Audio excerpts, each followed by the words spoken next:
Welcome to the Eatel High School football game of the week from Dutchtown High School, Griffin Field.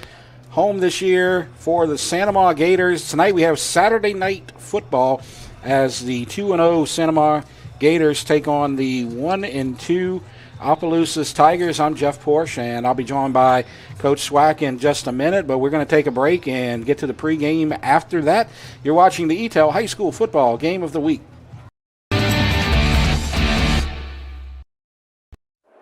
It's game day.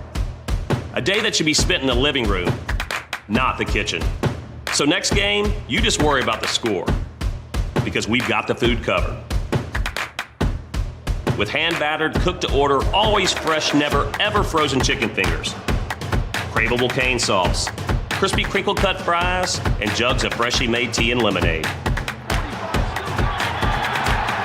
Raising Cane's Chicken Fingers, one love.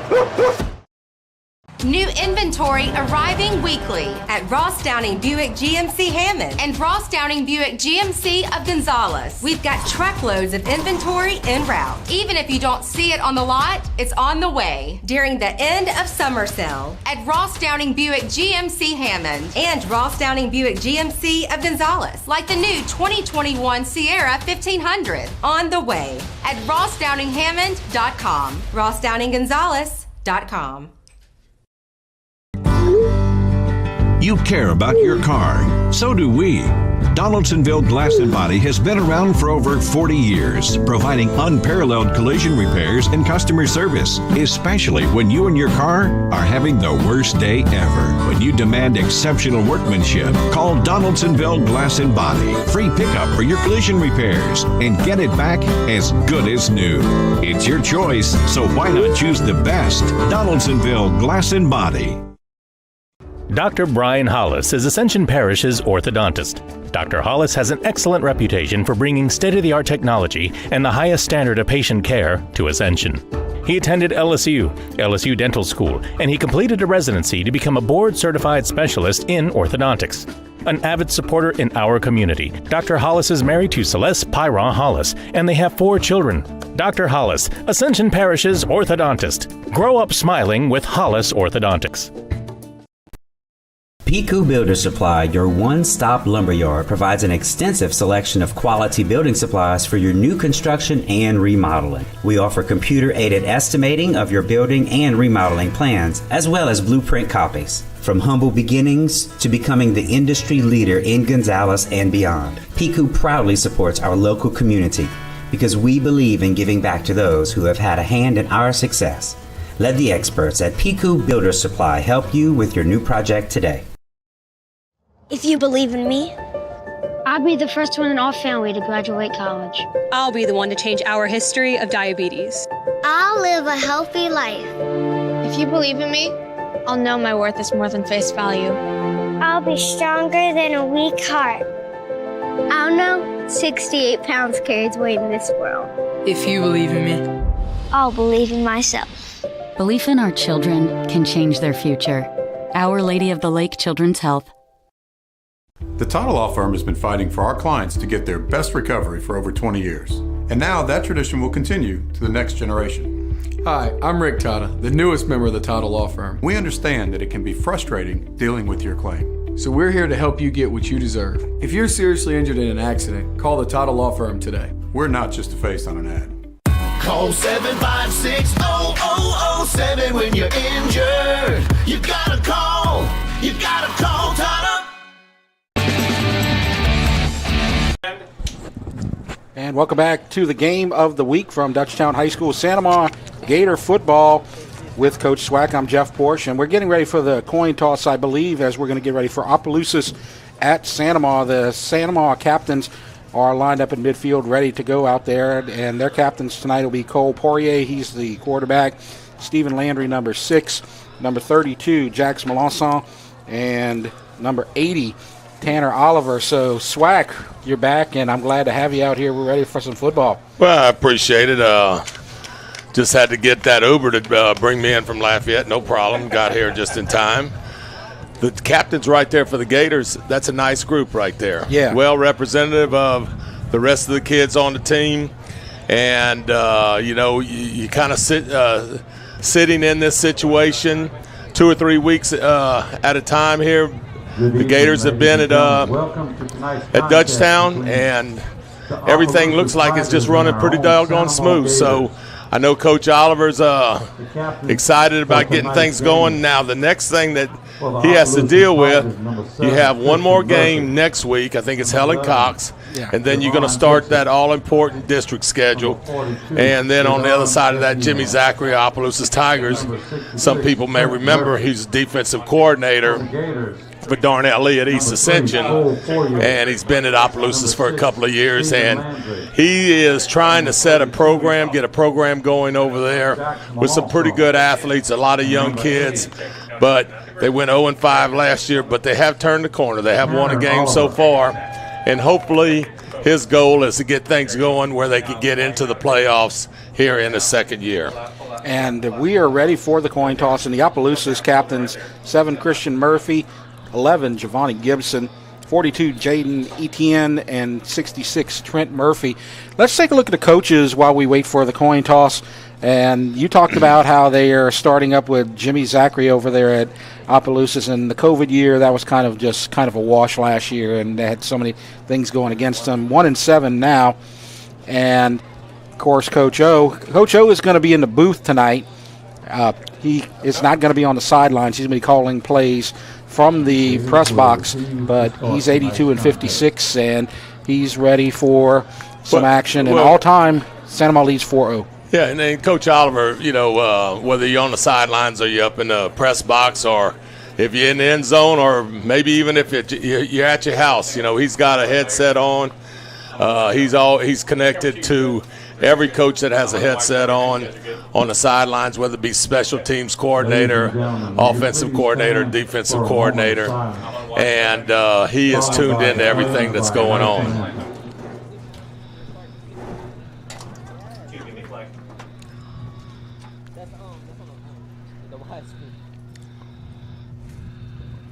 Dear God, we pray that as all the players step onto the field tonight, they are able to have a safe finish. We pray that no matter the outcome of the game, we will all be grateful that you're given the opportunity of these players to step out onto the field once again and give it their all. Thank you for giving each team and all the supporters and parents to make these games possible. Finally, we pray that all of our parents, players, and supporters make it to their home safely after tonight's game. In your name we pray. Amen.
National anthem from Santa Maria and their band.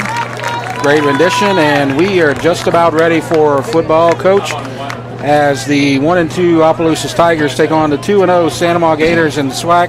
We'll talk about this tonight. Santa Maria, last year they had a down year compared to where they've been in the past, but I've talked to some people from Santa Maria, and I've seen some of their play on other networks, and I've watched them, and a lot of people are saying that they're a better team this year and they're going to be competitive and they're ready to play the other teams in the parish. Well, to me, one of the big things, first of all, I'd like to give this little shout out. Joey Nasser, the head of the Santa Maria Marching Band, and Craig Miet, who for a long time been the head of the band, now has stepped as helping out Joey. Outstanding job, band, with that national anthem, and I know they're going to put on a great halftime show. But I'm just telling you, it's always a goal, just like if you want to read all the stuff, Jimmy Zachary, what your goals are for the year. And there's no doubt, get into the playoffs. That is a number one goal. Back in the day, it used to be win district or be district runner-up. That got you into now, if you're the district champ or tied for first, that automatically gets you in. So Santa Maria is no different than any other team throughout the state of Louisiana. Want to get in those playoffs and get a highest seed possible to give them the best possible advantage of getting a victory and moving on throughout the playoffs. And even though the regular season wasn't the usual regular season they've had, they gave a scare to Ponchatoula last year. So they're a good team, and we're going to see them for the first time here tonight as the kickoff is taken to the 15th. And this is Taylor on the return, tackled and down at the 32-yard line, taken down by 21. Preston for Opelousas. And let's take a look at the offensive starters, if we can, for Santa Maria. They're led by senior Cole Poirier. This is his third year on the field. And then at running back, you got Taz Paul, Joshua Morrissey. And then at receiver, Luke, Taylor, LeBlanc, Buquoy, Forbes. Tight end, Oliver. Offensive line, Caden Powell, Leighton Smart, Colin Weber, Trendy Williams, and Mason Vaughn. And we'll get to the Opelousas defense after this play on first down. They start off with trips to the wide side of the field. Quick pass, wide open, and a fumble. And there's a fight for it, and they come up with it. Luke made the catch, and the fumble recovery will give him a first down. This is what you call the new thing in football, RPO. And it's a little fake right there when Poirier reads a certain thing that Coach Seth Babin tells him to read, and that linebacker steps up, and all that does, that third inside receiver replaces that linebacker, and nice little pitch and catch, and the fumble moved it forward for an automatic first down here. Briar LeBlanc with the fumble recovery. This is Montez Paul, and he's going to get 9 yards, so a big gain on first down. Let's look at the Opelousas Tigers defense. The 3-4 for the Tigers: Murphy, Ardoin, Etienne, Amos, Washington, Esprit, and Ford, Richard, and Hammond at cornerback, Fontenot and Rito at safety. It's second down and short, 2nd and 1. As always, Poirier getting the plays from Coach Babin on the sideline. There's your 3-4. So Poirier's pass is complete downfield, and he's got room to run. He's to the 20, to the 10. He's going to score! Outstanding blocking on the outside. Noah Luke with the reception makes up for the fumble on the 1st and 10 play. Number 19. Briar LeBlanc, outstanding job of blocking all the way down at the 10-yard line, where Luke could just make a nice little cutback for an easy move into the end zone.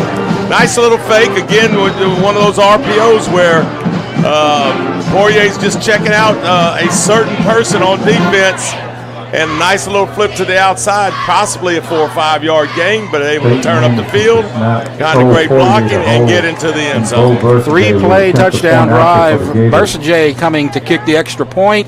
It's up. And good. 7-0. Santa Maria strikes first. 7-0 over Opelousas. We'll take a break. You're watching the Eatel High School football game of the week.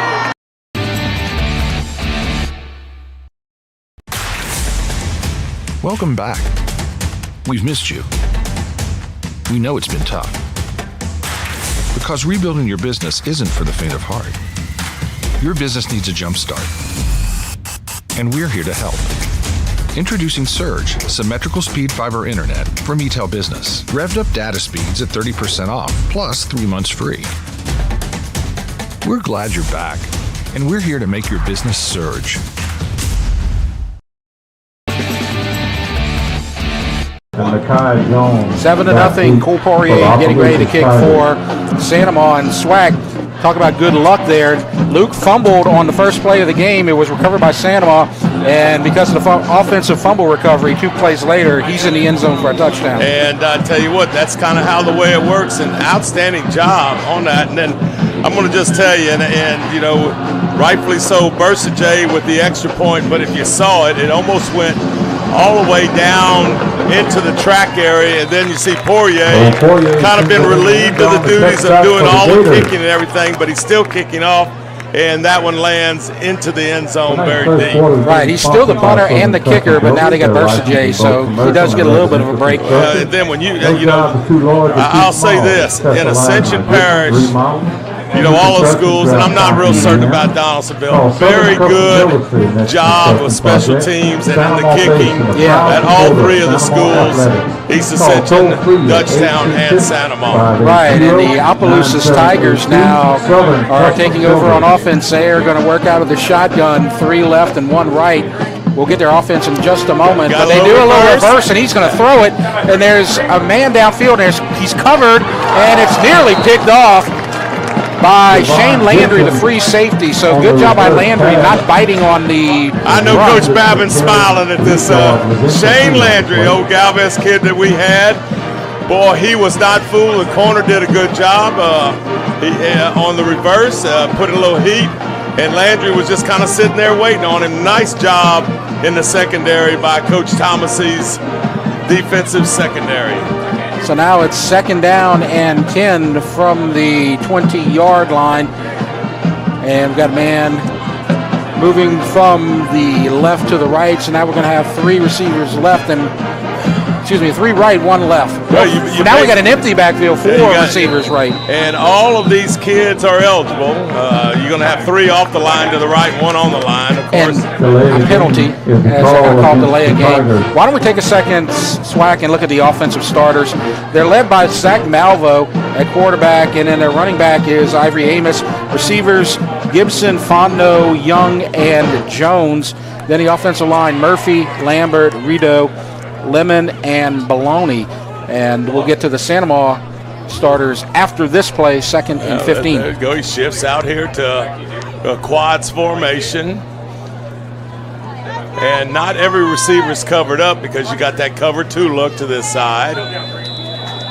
And the play clock runs to 0 again.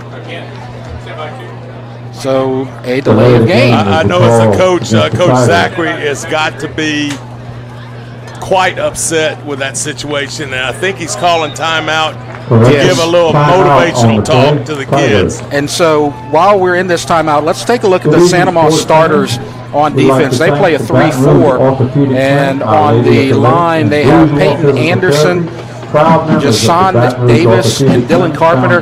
Linebackers on the outside, Stephen Landry, Peyton Alaba. Inside, Lee Amade, Jackson Melanson. Cornerbacks, Trayshawn Dunn, Vernon Scott. Safeties, Shane Landry, we talked about him, and Brant Zeller. Yes, and the Landry boys, they're brothers. And you got one's a senior, one's a junior. Nice little defensive front. And then you got Jax, who's a returning starter at inside linebacker, and Lee Amity moved from the outside to the inside. And so I think they got us set up defensively nicely. Yes, they got a lot of returners coming back from last year with those guys and Carpenter and some of the other players.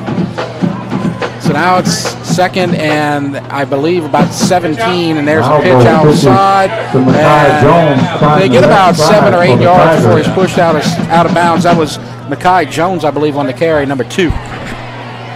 So we'll see on the replay. Well, he was in motion and pitch out. I'm not in love with this play because it was cover 2 for to the one receiver side. He goes in motion and comes back as a pitch man, and you have 2 defenders back there and nobody to block either one of them.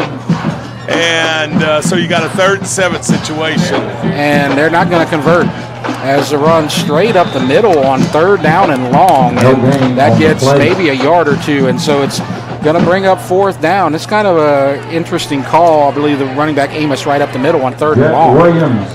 Well, so you got the reverse out of the bag already.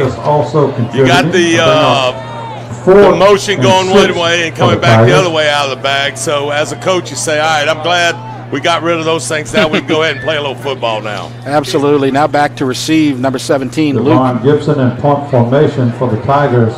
Noah Luke back deep. Luke having an interesting 2.5 minutes so far here tonight, and he's going to get this. Nice snap. And he's going to let it roll past the 40 to the 39. Can't wait for that sun to go down. You can see it's very bright out there, and the sun's right in our face. I was hoping the Griffin would fly up and cover that sun for us.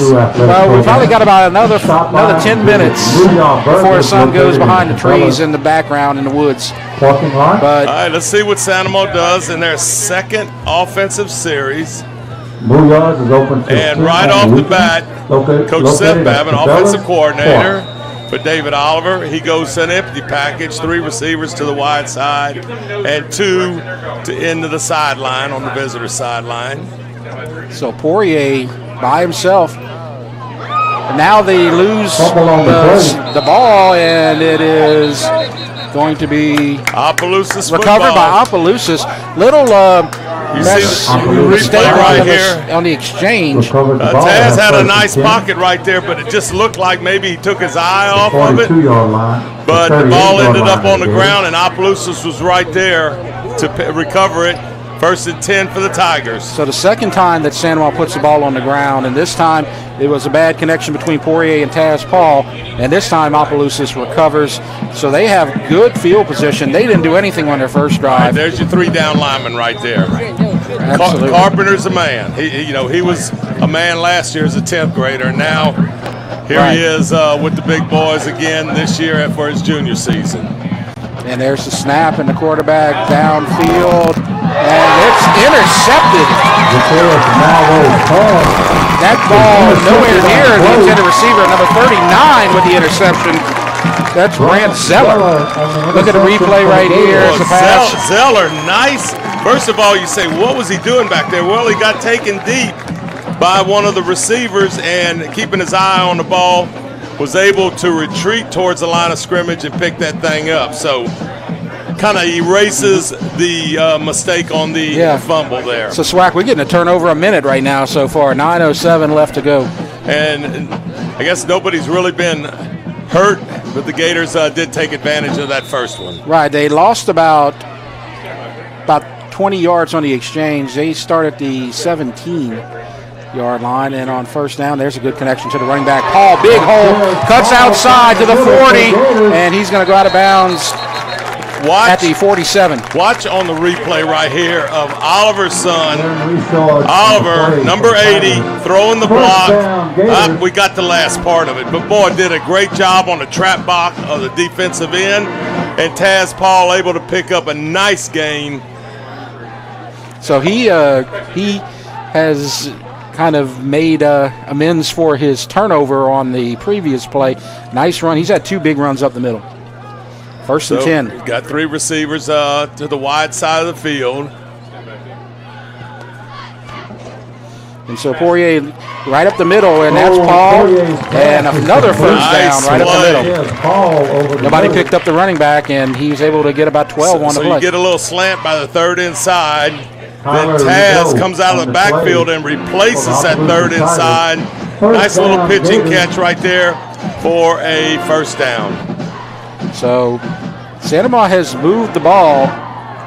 They have 1 touchdown on a pass from Poirier to Luke, and they're driving on their 3rd possession of the game. And Paul will try the right side, and he gets about 1, maybe 2 on first down. The good thing, the changes that you have in this spread offense is a lot of times this extra receiver or back that you put in there, and Oliver's the one. You can see him coming off the field right now.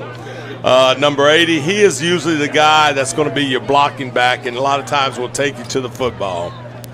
And on the second down, a run up the middle, and that time he gets about 3. Side for the Gators. He is going to be brought down by the Opelousas defense. It's going to be 3rd and 5 from the 37-yard line. Well, you heard the announcer say Tez Paul.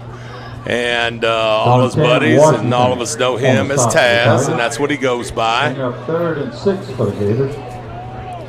So it's a long 5, maybe 6 on the Opelousas side of the field.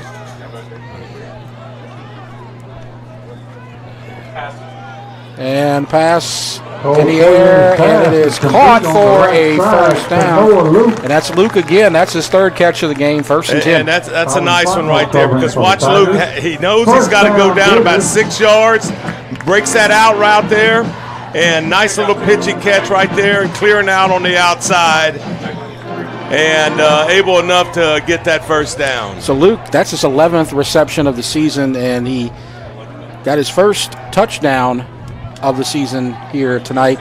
And we'll talk about Poirier's stats after this play. All right. 1st and 10.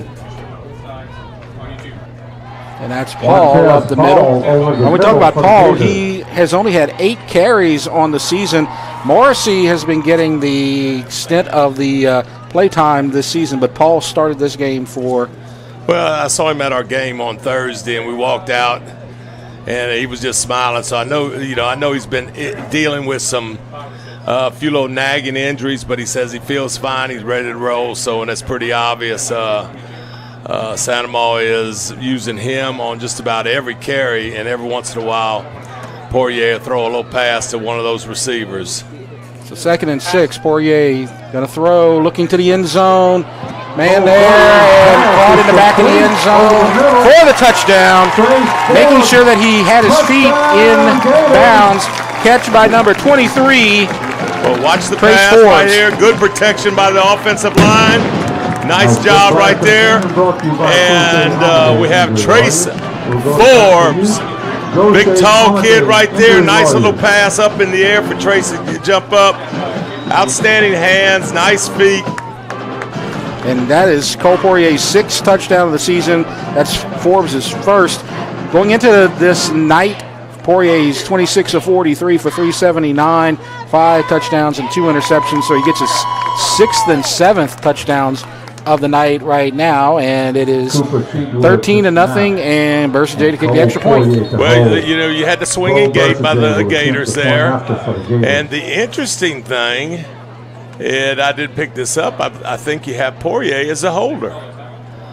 And so he was the extra point field goal man, punter, and kickoff guy last year.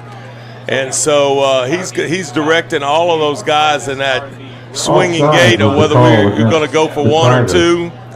So now they have that decision with the offsides penalty. I believe they're looking like they're going to kick it at this point. And you can see Poirier adjusting the tee, because you want to get 6.5, 7 yards, somewhere in that area.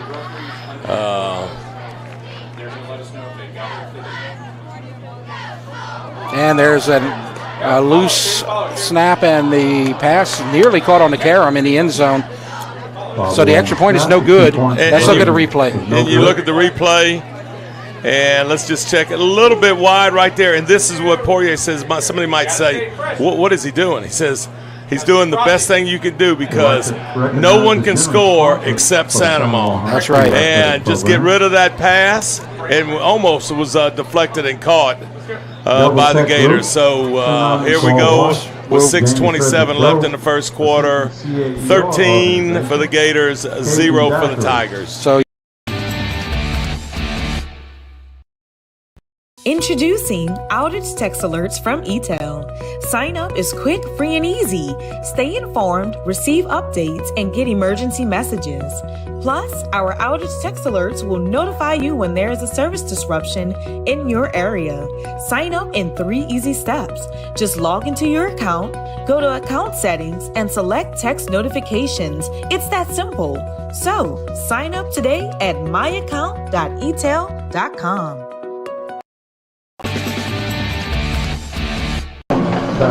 And the kick goes through the end zone for a touchback. So Opelousas will start 1st and 10. Their first 2 drives, not very pretty. It's been a 3 and out and an interception, Coach. Yeah, and, I know Dwayne Thomas, the defensive coordinator, and the defensive staff. Here you had about as close to a normal week for the Gator football program because they've been playing mainly on Saturdays. And so giving you a lot of days to prepare for the Tigers. So first down, we'll get to that game of the week schedule in just a moment. But on first down, the handoff, and the ball is loose, and Santa Maria recovers, and another play recovered by number 6, Stephen Landry. Stephen Landry, I know Coach Babin, he's not going to be able to go to sleep tonight. He's going to be so excited over our boy Stephen Landry. Nice little play. So it's going to be 1st and 10 for the Gators. Now, a moment ago we had the game of the week schedule up, and let's talk about that. Next week we're going to have 2 games. Santa Maria will be the team next week against Ellen Cox. Both of those are Friday night. Ascension Christian will be the other game against St. Martin Episcopal. Then we get the district play in 2 weeks. Yeah, McKinley and Santa Maria at Dutchtown, East Ascension at Catholic. Boy, Catholic has a heck of a football team this year. A lot of quality wins. First down, Taz with the ball, and he just gets some hard-earned yards, and it's going to bring up 2nd down and about 5 yards on the play. And we are headed to 6 minutes. We'll have the hydration break right now, so we'll keep it here, and let's talk about the District 5A and what's been going on. Of course, most of the teams played last night. We had Dutchtown versus Abramson Psi Academy. And you did that. Your thoughts on that game? We were just happy for Psi Academy, Abramson, that they were able to make it to the game and have an opponent for homecoming. And they were kind of under the gun, and they were not prepared because of the hurricane and all that, but they still had a lot of the schools are starting back playing football games, but haven't started school. That's a crazy situation, but you have that all over the southern part, New Orleans area, that is happening. Now, Catholic had another big win, and we'll talk about that later.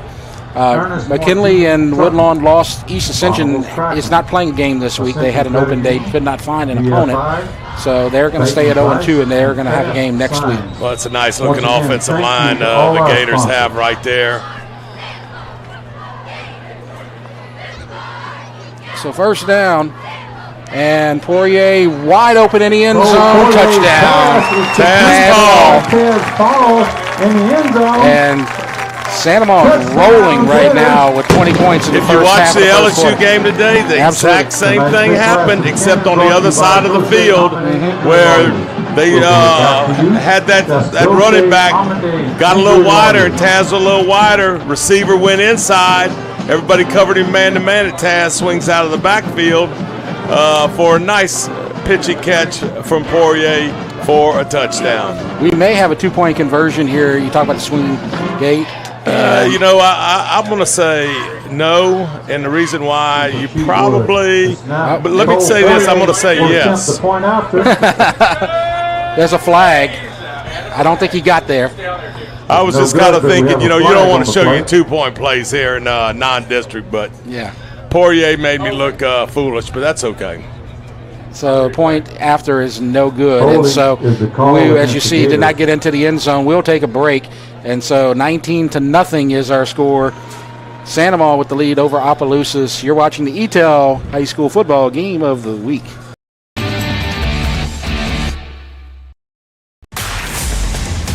Welcome back. We've missed you. We know it's been tough. Because rebuilding your business isn't for the faint of heart. Your business needs a jump start. And we're here to help. Introducing Surge, symmetrical speed fiber internet from Eatel Business. Revved up data speeds at 30% off, plus 3 months free. We're glad you're back, and we're here to make your business surge.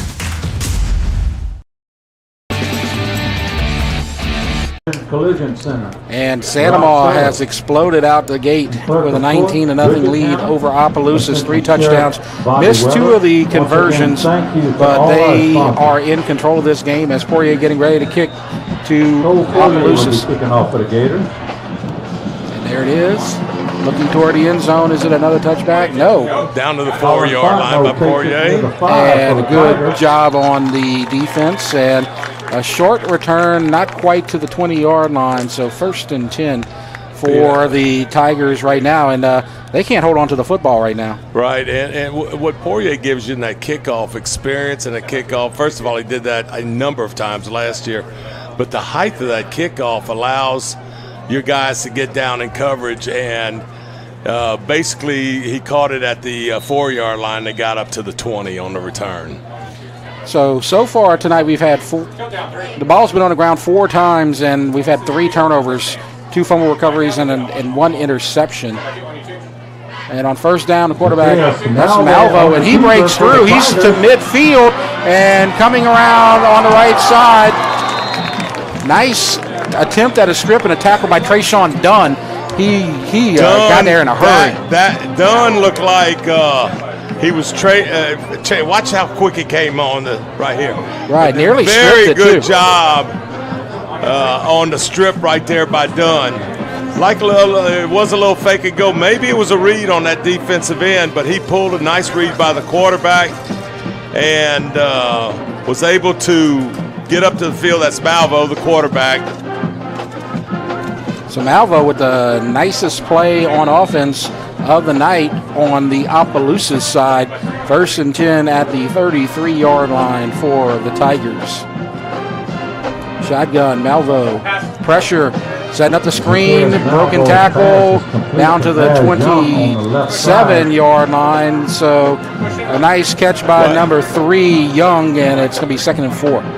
Nice little tunnel screen right there where you're throwing to the outside receiver, and he retreats back towards the line of scrimmage and the center position, and everybody on that left side blocks out. He that forms a little tunnel for him to slip up in there. Nice little gain of 6 yards. So 2nd and a long 4 for Opelousas. Shotgun formation, Malvo quarterback. Handoff. And not much. I believe that's Amos right up the middle. And he gets maybe a yard. Yeah, a yard or 2 right there on just a straight dive. But, where Santa Ma is very, very good. And I would say probably everywhere on defense. But you get those front 3, as you can see them down on the knee right now. And you have your 2 linebackers on 2 inside linebacker, Melanson, Amadi. You're not going to get much. No. That inside's really stout. Here comes those linebackers right there. Pressure, and they got a quick pass away at the marker. And a flag goes down back at the quarterback. We're going to get the hit on the quarterback, and so they're going to tack on some more. Well, it looked like maybe one of those linebackers got through kind of a late hit on the quarterback. But you also had a completion to the outside, so the hit on the quarterback will be 15 yards or maybe half the distance, and it will be a first down. So they're in the red zone for the first time, Opelousas, and they have an opportunity to score and make this possibly a 2-possession game with 4 minutes left to go in the first quarter. So Malvo at quarterback, shotgun, Amos in the backfield. Here comes those linebackers again. They're putting that pressure. You can see it. High snap, and they swing it out. And it's inside the 5-yard line, and catch made by number 2, Mekhi Jones, and that's a nice little design play. Gets about 9. Good job by the outside backer retreating, and nice little cut right there, getting down inside the 5. So now we have a whistle, and I believe we have an injured player in the end zone, a Santa Ma player. They're going to take a look at him. So that looks like Verno and Scott, number 4, who is down. I'd like to continue to recognize the generous sponsors for the Santa Ma High School athletic program. While they take a look at him, let's talk about the games last week in District 5-5A. And Santa Ma had the win against John F. Kennedy on Saturday night, 42-24. You see that there. Dutchtown, they're still undefeated. They beat Covington last week, and they beat Cy Academy last night. And then the Thursday night, that was a barn burner right there. Last-minute win for Brother Martin. East Ascension played them toe-to-toe, number 3 team in the state. And you know, the amazing thing, Darnell Lee's got to really be proud of his kids, maybe disappointed also, but, boy, they hung in there and were ahead in the closing minutes of the game. And Brother Martin just did an outstanding job, nickel and diming it down the field, and scored once again, in the closing seconds of the game to go ahead. And they won another nail-biter last night against Jesuit in triple overtime. So you know that had to be a big game in New Orleans. Absolutely. All right, you see Coach Thomasy. You see a bunch of guys on their knees. Basically, this is a goal line defense, maybe a 6-1, 6-2 look, man-to-man on the receivers. And the quarterback's going to keep it, going to go off the right tackle, and he's going to get nothing. So you know, the big thing is if you're loose in that secondary and you're in the end zone, you're not going to stop anybody from scoring, but you can jump on somebody that's a receiver that's in the flat or whatever. So you gotta be tuned in to what's going on, and you just can't focus on that quarterback. So it's 3rd and inches.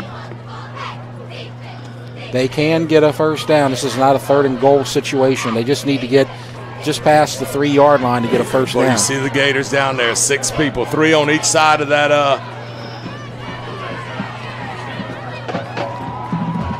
And a high snap. Oh, this could be trouble. He just takes a knee as they try to hold on to the ball and get a shot at a first down here, and that's all they do. Oh, that's unfortunate. Well, Coach Zachary's got to be going. Covering for the Tigers. Coach Thomas, he's really excited. And he just did a good job getting to the ball as there was a fight for it, and he nearly lost it. So now it's 4th and long. Yeah, 4th and long. They're going to go for it. So you can actually get a first down inside the 2. 4th and near 18. Here you have, they're playing some type of 2-deep coverage, whether it be man-free or 2-man. Not man-free, but 2-man. I'm sure he's just going to throw it up in the end zone. There it is. There's a jump ball. There's a man there. And it is incomplete. Stripped at the last second. Nice job defensively. Number 4, Vernon Scott. He was the guy that they just got the game at the end. Nice toss into the end zone right here.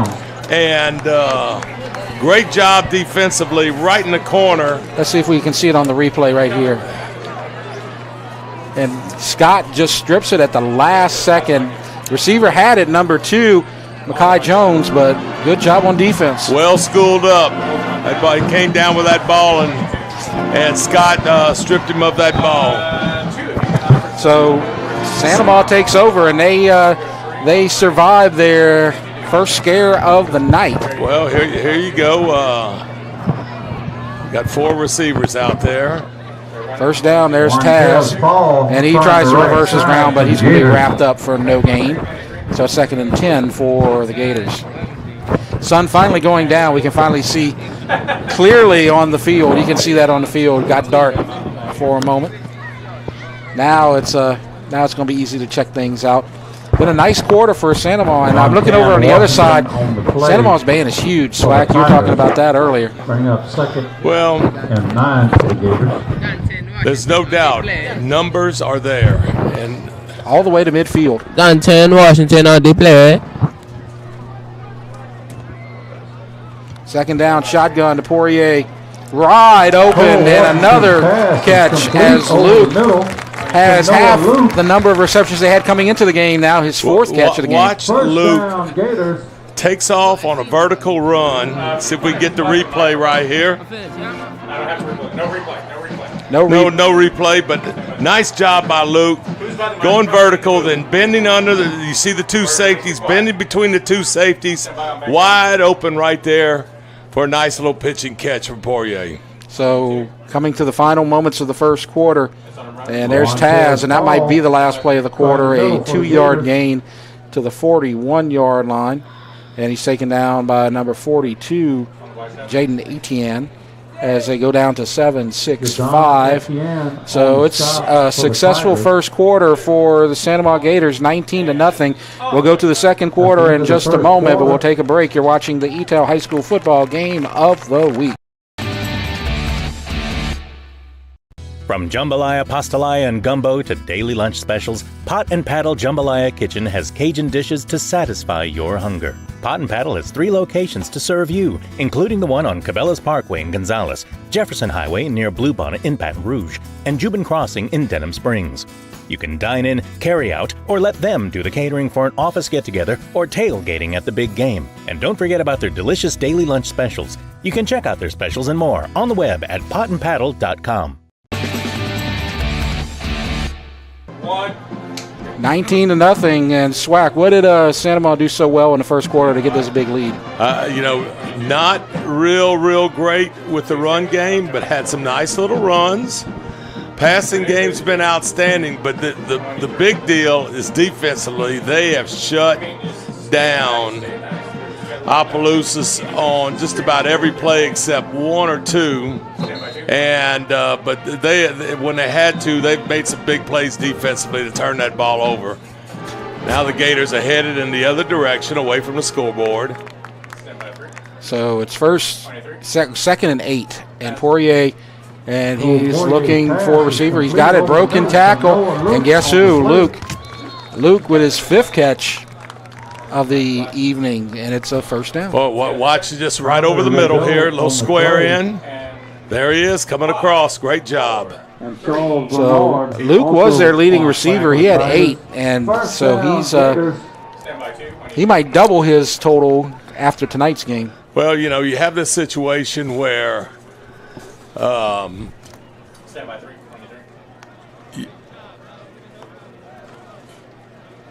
first down, Paul trips at the line of scrimmage and gets nothing. I was just trying to see, but I could see now Oliver's in the game. Mm-hmm. Yeah, he's over on the left side of the line next to the left tackle. Bring up second and near 11 for the Gators. See LeBlanc at receiver. On the other side, you got number 15, Buquay. Tanner Oliver coming out of the game. 38, DeAndre Taylor is split in a slot to the left. I tell you what, when Oliver's in there, he is a kid that's 6'7", 6'8", and 230, 240 range. Yeah, he's a big dude. And that's caught, and it's a broken tackle, and close to another first down.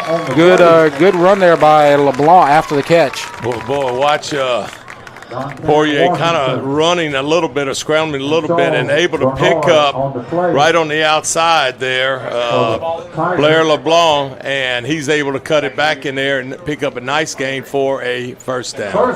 So Poirier, I don't believe he has an incompletion on the night. He's having a whale of a game. He was 26 of 43 going into the game, but he is right on target here this evening.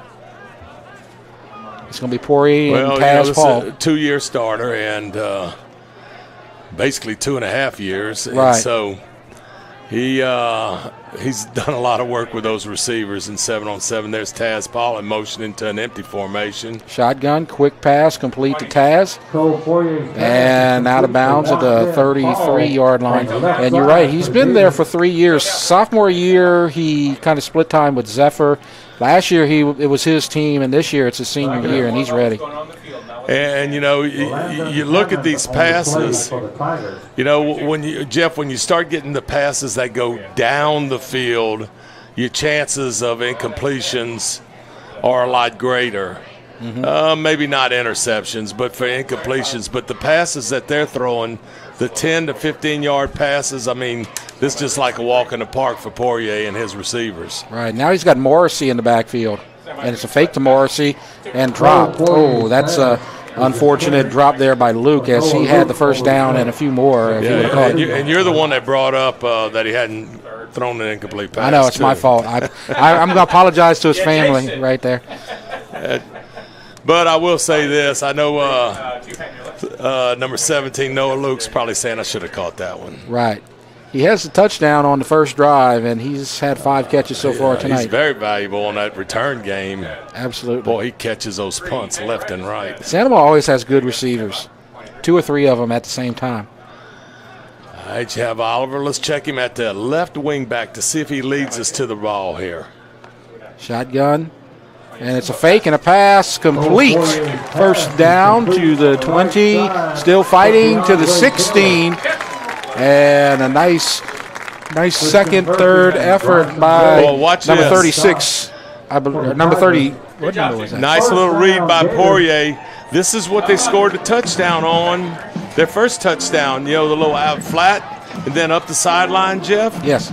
And, boy, nice little pitch and catch to the outside right there, picking up enough yardage for an easy first down. And so that catch made by number 38, DeAndre Taylor. And so Opelousas has called a timeout. And so let's look at the games this week. This is the last 5A game of the week, so we can look at the results from last night. We talked about Abramson Sci Academy and Dutchtown, and 42-0 there. You got this game tonight.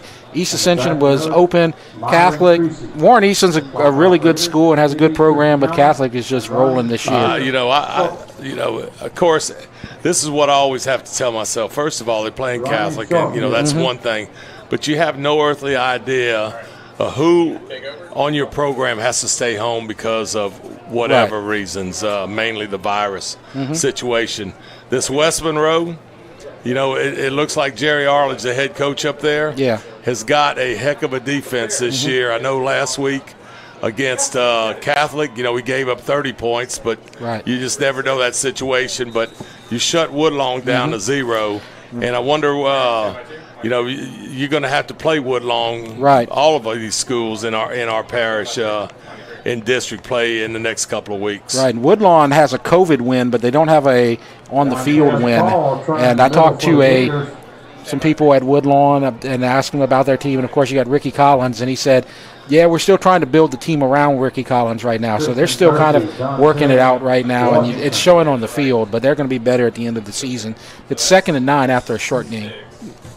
Well, very good athletes, and, the thing that I can remember about the Woodlawn quarterback, Ricky Collins, was the game against Catholic last year. He was totally outstanding throwing that football against them. It looked like Opelousas jumped, no flag. Taz is dropped for no gain. Nice job by number 94 with the tackle at the line of scrimmage. Dontravion Parrish, backup defensive lineman. Good job. Well, you have Taz Paul in there for a carry. Somebody leaked through the offensive line. You see Oliver checking out. It's going to be 3rd and 11. So they've you were talking about their run game had some nice plays, but not consistent. And that's what you're seeing right here. 2 plays, lost 1 yard. The one thing we haven't seen so far is the low screen pass. They've outstanding on throwing the screen pass. And Poirier's looking to the end zone, and there's triple coverage, and it's picked. Shouldn't have thrown that one. Absolutely picked off by number 11. Because, see, the thing about it is, whatever kicker you're going to use, they can make that field goal right there. Right, so it's picked off by the short man, Giovanni Gibson, number 11. So another turnover. That's Santamar's 2nd turnover. I believe both teams have 2 turnovers, 1 fumble and 1 interception on the night. 7:31 left to go in the second quarter. Santamar still with a comfortable lead, though. Did have that nice long run on the last series by the quarterback, Malvo. And that time he's hit by a wall and can't get back to the line of scrimmage. Did you see Dylan Carpenter, number 99? He was in his pocket. I mean, if we get a replay on this, no replay. I could just tell you what he did. He lined up at that right defensive end and pinched inside, and he was in the backfield after 2 or 3 steps. Very good job right there. Absolutely. You see him down on a knee, and now 35, Peyton Alamon comes in at a outside linebacker spot. See him, number 99. He's the 3rd man on the line. And he's the biggest man on that line, too. 242 pounds. Shotgun snap, swing to the left. Oh, what a move. That was a nice little juke, and he gets about 6 yards on the play. Alamo says, well, you know, I made him go back and forth once or twice once he got by me and able to, you see him out there on the outside. Cool. You need to push him. You need to make sure you want that guy to go back inside to the rest of your teammates in there can help you out and not get down that sideline. So after the 6-yard catch and run by Mekhi Jones, it's 3rd down and 5 as we are at 6:30, approaching another hydration break halfway through the second quarter. And handoff, and good job by number 26 on defense with the tackle. 25, excuse me. Lee Amadei. And, very good job right there, Jeff, because I'm going to tell you, you have 2 lines of defense right there. You got that front 3 right there led by Carpenter. And then your second group is Amadei and Jackson Lawson. Once you get by there, you're going to get at least 10 to 15 yards because you'll get into the secondary. And a whistle and a hydration break, so it's going to be 4th down. They kept their offense on the field, so it looked like they were going for it right there. And so now why don't we take a look at the games that are going to take place next week, Swack, and one more week until the district play, but East Ascension, they had to bye this week, and as of right now, home games for East Ascension, Dutchtown, or Santa Ma will be at Dutchtown. Right, for the rest of the season. We get some news on where we are with the turf right there. Yeah. And, now, this Walker team is blowing my mind. I'm just telling you, you hear things that are not that good stuff. I watched them play Santa Ma. It was like a 4-touchdown to 2-touchdown game. And then all of a sudden, last week and this week, they score like 110 points. So they have it really going well. And look, East Ascension, you would have thought East Ascension might say, well, Walker's going to be a break. It's not going to be a break. Nope.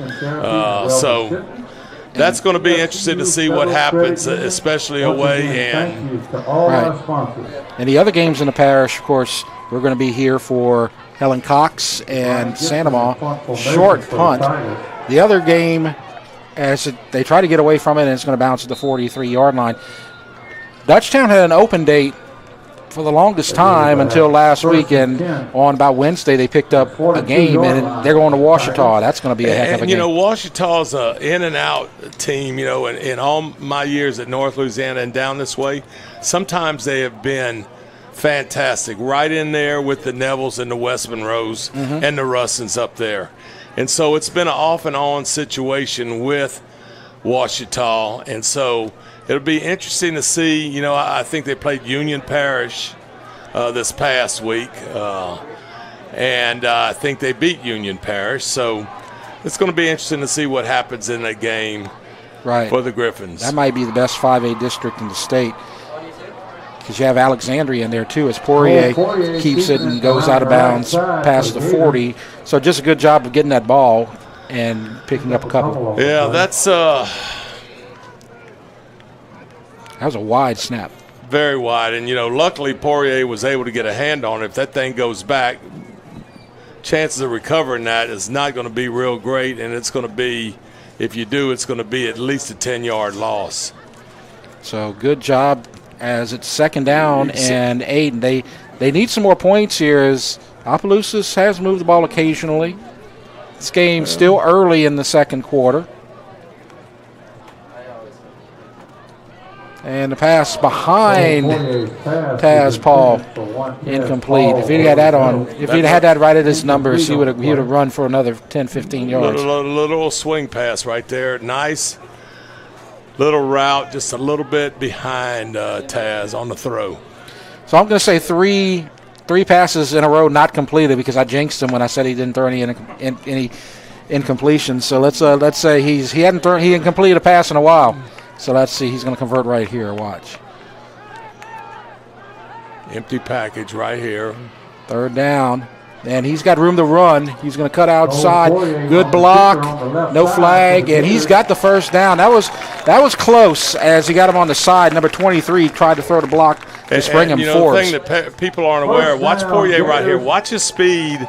He knows I am keeping the ball. Nice block by 23 coming in on the outside. Trace Forbes. That's the one I was talking about. I was worried they might throw a flag, but he got him straight head on, and I think that's a good no call right there. 1st and 10 from the 31. So Poirier gets the first down on his feet, keeps the drive alive. He's going to keep it on his feet again. He's got room. He's got another first down. He's down to the 20, 11 yards on that carry. Well, you saw the little fake and go right there, and I'm sure he's still feeling a little fatigue from the last run. Nice little blocking right there on the inside and the outside for Poirier. So now they have the ball right at the 20-yard line. So what do you do right here, Jeff? Let's see if we can get some yards right up the middle with the running back right here. Nope, they fake it, and Poirier's just going to have to keep it. He gets about 4 that time. He's going out there to the receiver saying... Had some words with Forbes right there, just telling him which route he's got to run right there, I believe. And, this is not necessarily what you want in non-district, but it's something that you want to get straightened out, getting ready for district play. 2nd and 8. And he's going to Forbes, and, oh, no, it's picked again. It's incomplete on the play. No, it's dropped, incomplete. Well, Forbes had. Oh, no, it was intercepted. It was intercepted.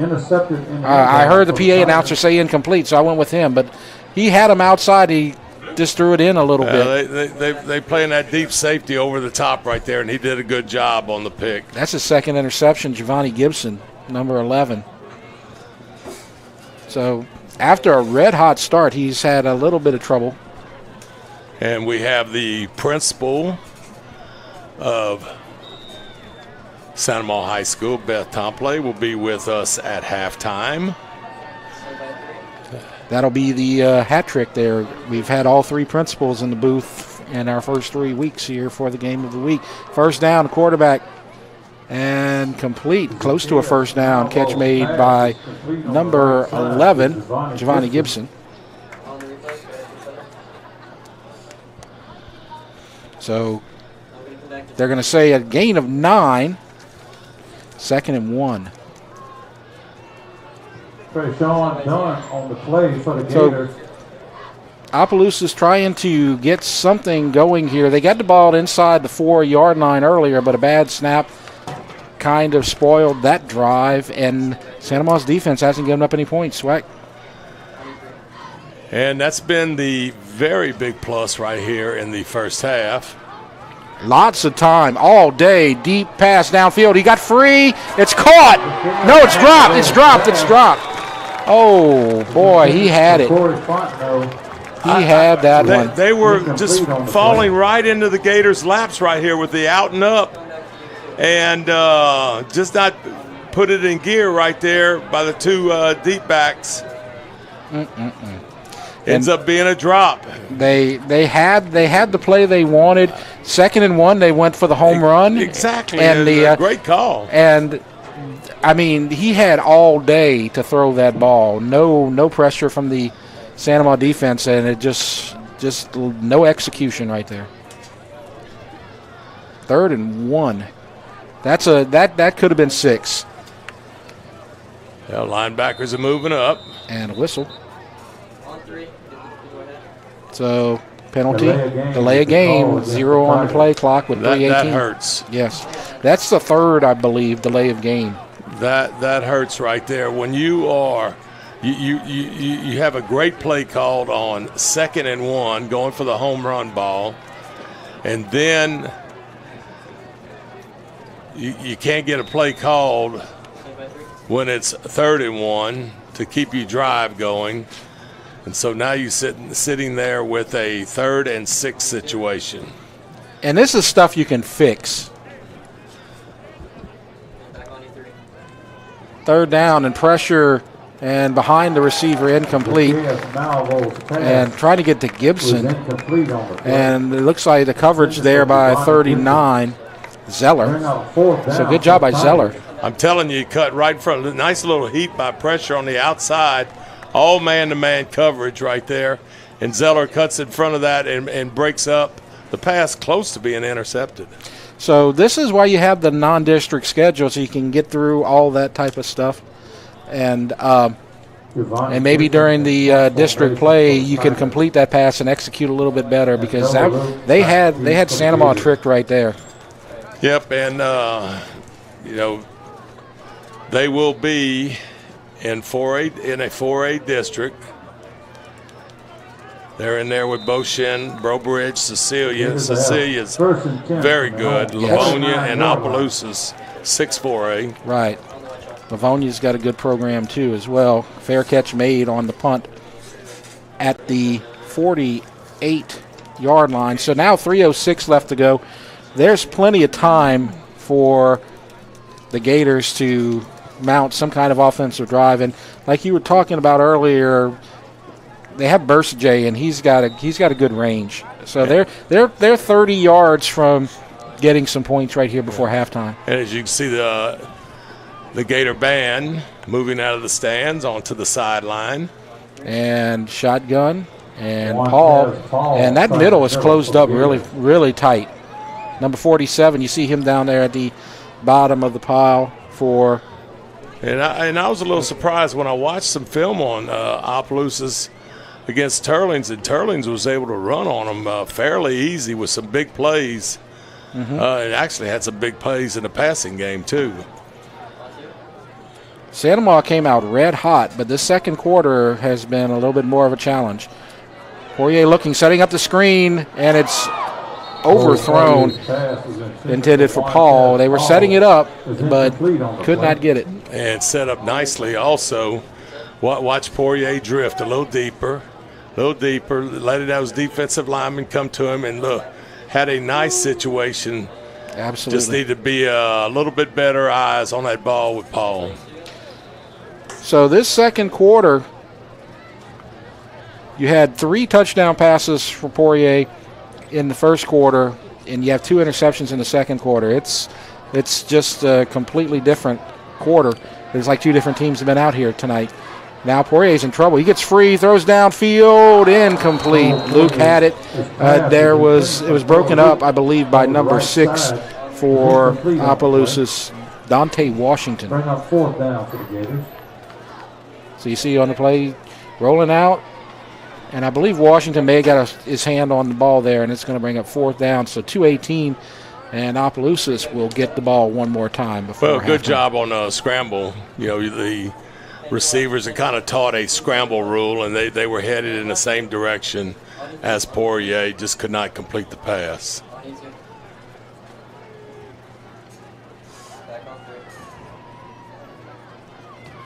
And so good snap and a good punt by Cole Poirier. Inside the 20. And looks like they're going to be at the 19. So that's what you need, a good punt inside the 20. Poirier does his job, and now they got a long way to go to get some points before halftime, Swag. Yeah, and the second quarter has gone by kind of slow, and it's not necessarily been boring, but we haven't had the big plays. Opelousas has had a chance to have 1 or 2 big plays, but they haven't been able to execute that. Right, more incompletions. This is what I think Santa Maria's best at. They have 3 very good defensive linemen, 2 very good inside linebackers, 2 good outside linebackers, and here these 4 guys in the secondary with 2 guys deep do a good job of. As the quarterback keeps it right here, Swack, and he is wrapped up for a short gain before the tackle made by Lee Amadei. And that's going to be a gain of 5. Well, Lee Amadei's part of that inside linebacker group, and dropping to their zone, and then coming up when the quarterback went on the run. One linebacker in there right now. That's Melanson. Quarterback rolls out, pressure. Completes it. Good job of completing it. As Carpenter was coming at him, but he held his own. It's a first down. They're going to move the chains. Look at the replay. Got good pressure. Got right through Carpenter and chased him, but good poise right there. Carpenter said, just give me one more step. Mm-hmm. But when you got a big guy like that in your face to complete a pass like that's a good job. 1:13 left to go, and I believe there's one timeout left for Opelousas. Maybe none. All day again. Now he rolls out, and that's going to be picked. Amade, boy, nice job right there. Kind of threw across his body. Well, I was sitting there watching. He was on the third inside receiver, and did a very good job of knowing that he had help from behind right there, breaking in front. And so here are the Gators with 3 timeouts left. Ball at the 37-yard line, middle of the field. I know right now Coach Oliver's thinking we need to get into the end zone so we can have something positive happen right here at the end of the first half. To make this a 4-possession game at halftime is crucial. That'll give you a good comfort zone. 3 is still pretty good, but 4 would be. And who's getting the ball to start the second half? That would be Opelousas. Opelousas will get the ball to start the second half. Shotgun, fake, play action, receiver wide open, overthrown. Just a little rail route there by the inside receiver. LeBlanc. There he is, right there, standing right there. Little out and then up, down the sideline. Nice little toss. But as I said earlier, when you start throwing that ball down the field, it gets a little bit tougher to complete them, especially the ones down that sideline. And that's DeAndre Taylor, the intended target. He had 3 touchdowns going into this game. Second down, Poirier now looking right. Throws it. Oh, tried to get it to Luke and can't get there. It's incomplete. Third down and 10. So they got a couple more shots here to get the first down before you get to the half. Just overthrown. Just overthrown a little bit. And so we have a whistle and we have a timeout. So we'll talk about what's going on here again at halftime. Stay here, stick around. We'll have the Santa Ma band performing at halftime. And then when that's over, we will have our halftime interview, Coach Swack with the principal. And you're ready for that one. You've known her a long time, haven't you? Beth playing. Yep. I know you have a long relationship with a lot of people here over at Santa Ma, of course, for the obvious reasons. That's why I've been at 10 different schools in the parish so far. You have all the connections. I don't know it happens sometimes. I don't know anybody who doesn't know you. Even at Dutchtown, I don't think you've been at Dutchtown, have you? But like everybody says, "Oh, how's Swag doing? Why didn't Swag do the game last week?" Everybody's been asking me that. So, everybody's been worried about you, but you're back. Just tell them I have the sniffles, okay? That'll get me through. Yeah. But I don't know a person who doesn't know you that is involved in education in Ascension Parish. You're well loved, I'll tell you that. I appreciate the kind words. Third down and 10. So there's Poirier, got the receiver, and it's caught. Luke, and he's back on track. Both Poirier and Luke needed to make that connection, and they do. I was fixing to say this, Jeff, with the 2 safeties deep, get the ball straight over the middle, right between them. Nice little toss right there. Nice route, and easy first down. But more importantly is here we are at the 17-yard line and with 37 seconds left in the first half. So they're now at that 17. They are in field goal range for Bursajay, but a field goal will make it 22-0. It's still a 3-possession game. 3 touchdowns could still tie this game up. That touchdown is going to make a huge difference if they can get that. So Santa Ma still has 1 timeout. And, it's going to be something that you probably don't want to use that unless it's for a. They need to set up for a field goal or something but like that. 37 seconds is a long time in the passing game. They've been here twice and got no points out of it in the second quarter. Complete. Out of bounds. Oh, he didn't. He did not. He's still fighting for the first down and maybe the touchdown, but now he gets out of bounds. Or did they did stop the clock. Stopped the clock, and I'm going to just tell you, I was nervous there for a second. pleading for him to get out of bounds, and I know he's been schooled up on that to the nth degree. So Briar LeBlanc right there. I'm just telling you, nice pitch and catch right there, and then they sit there and they get all the way down right around the 5 or 6 yard line there, Jeff. So with the timeout, you're still probably going to go in the air right here. Rolls out to the left, Poirier. He's going to try to run for it at the flag, and I think a flag just went down. He's not there. I don't like that flag situation because I'm thinking that right there. Mm-hmm. Now you probably got one shot at the end zone, and then you got to bring in a field goal unit. That's going to push it back to about the 13, most probably. Well, Poirier, I just know him from the middle school days, has very, very good speed. Mm-hmm. And got around that corner right there, and evidently somebody on the outside right there might have been holding on one of the DBs. You got a nice situation. I'm not going to say it's nicer than the 5, but you have where you could maybe throw a nice little quick slant or something like this, maybe get in the end zone to where you could possibly get a couple of plays. Possibly two. Shotgun left. That's Taz. Cuts inside. Cuts outside. At the flag. Touchdown. How did he do that? Why go outside, Taz? You know your abilities. Watch this right here. Nice move. Miss. Run away from that guy, run away from him, and get into the end zone. Over pursuit on that, big time. Excellent job. That's just how you coach him up right there. Oh, boy. You got to be proud of that one, huh?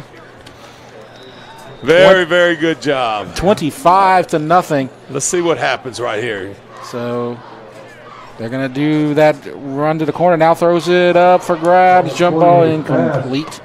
So 25-0. We'll take a break and we'll get to the kickoff and the halftime in just a moment. You're watching the Eatel High School football game of the week. Brought to you by George Fairbanks and Fairbanks Inspector.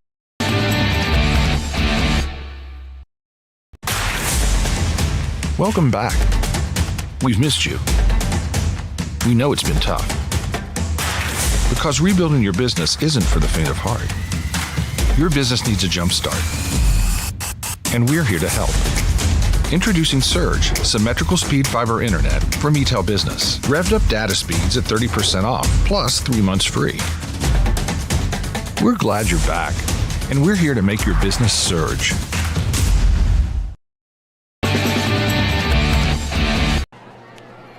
$25-0. Santa Maria with the lead over Opelousas. 4 seconds until the half, and Poirier to kick, and he may just squib this one to get the clock to run out. That's right what you want to do unless you have enough confidence to where you can get into the end zone.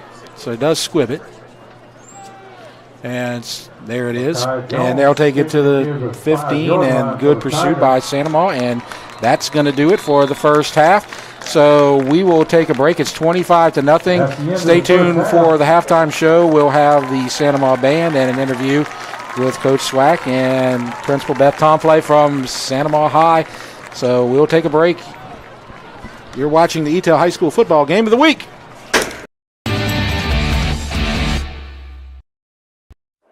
It's game day. A day that should be spent in the living room, not the kitchen. So next game, you just worry about the score because we've got the food covered. with hand-battered, cooked-to-order, always fresh, never ever frozen chicken fingers, craveable cane sauce, crispy crinkle-cut fries, and jugs of freshly made tea and lemonade. Raising Cane's Chicken Fingers, one love. New inventory arriving weekly at Ross Downing Buick GMC Hammond and Ross Downing Buick GMC of Gonzales. We've got truckloads of inventory en route. Even if you don't see it on the lot, it's on the way during the end of summer sale at Ross Downing Buick GMC Hammond and Ross Downing Buick GMC of Gonzales, like the new 2021 Sierra 1500 on the way at rossdowninghammond.com, rossdowninggonzales.com. You care about your car. So do we. Donaldsonville Glass and Body has been around for over 40 years, providing unparalleled collision repairs and customer service, especially when you and your car are having the worst day ever. When you demand exceptional workmanship, call Donaldsonville Glass and Body. Free pickup for your collision repairs and get it back as good as new. It's your choice, so why not choose the best? Donaldsonville Glass and Body. Dr. Brian Hollis is Ascension Parish's orthodontist. Dr. Hollis has an excellent reputation for bringing state-of-the-art technology and the highest standard of patient care to Ascension. He attended LSU Dental School, and he completed a residency to become a board-certified specialist in orthodontics. An avid supporter in our community, Dr. Hollis is married to Celeste Pyron Hollis, and they have 4 children. Dr. Hollis, Ascension Parish's orthodontist. Grow up smiling with Hollis Orthodontics. Piku Builder Supply, your one-stop lumberyard, provides an extensive selection of quality building supplies for your new construction and remodeling. We offer computer-aided estimating of your building and remodeling plans, as well as blueprint copies. From humble beginnings to becoming the industry leader in Gonzales and beyond, Piku proudly supports our local community because we believe in giving back to those who have had a hand in our success. Let the experts at Piku Builder Supply help you with your new project today. If you believe in me, I'll be the first one in our family to graduate college. I'll be the one to change our history of diabetes. I'll live a healthy life. If you believe in me, I'll know my worth is more than face value. I'll be stronger than a weak heart. I'll know 68 pounds carries weight in this world. If you believe in me, I'll believe in myself. Belief in our children can change their future. Our Lady of the Lake Children's Health. The Title Law Firm has been fighting for our clients to get their best recovery for over 20 years. And now that tradition will continue to the next generation. Hi, I'm Rick Tata, the newest member of the Title Law Firm. We understand that it can be frustrating dealing with your claim. So we're here to help you get what you deserve. If you're seriously injured in an accident, call the Title Law Firm today. We're not just a face on an ad. Call 756-0007 when you're injured. You gotta call Title.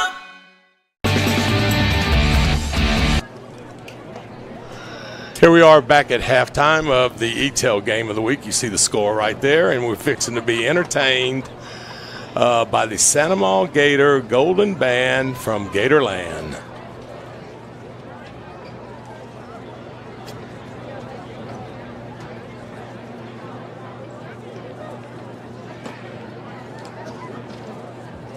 Ladies and gentlemen, please join me in welcoming the award-winning 2021 Santa Maria High School Marching Band.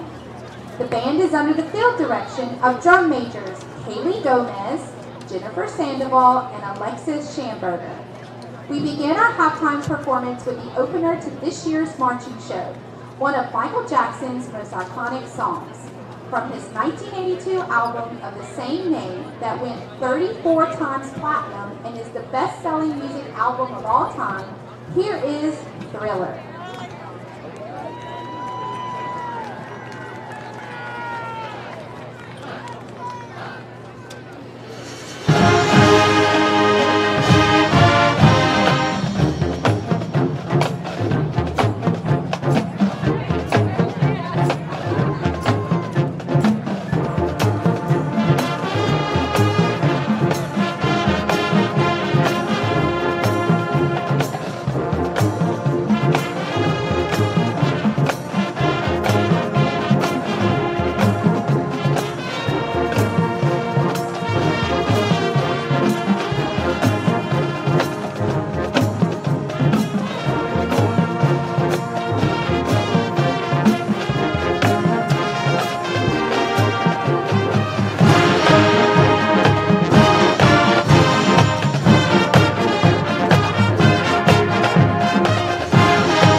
hit by the band Walk the Moon.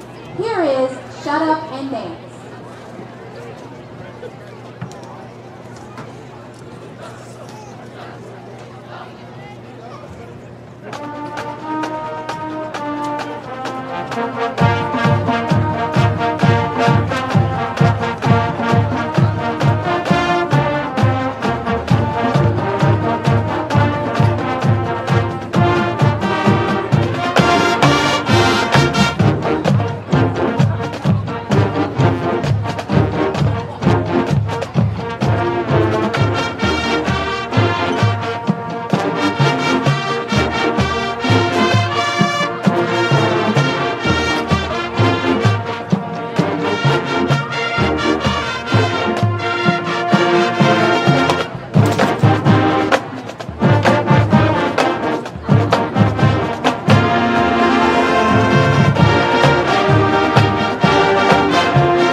High School Band Director is Joseph Nasser.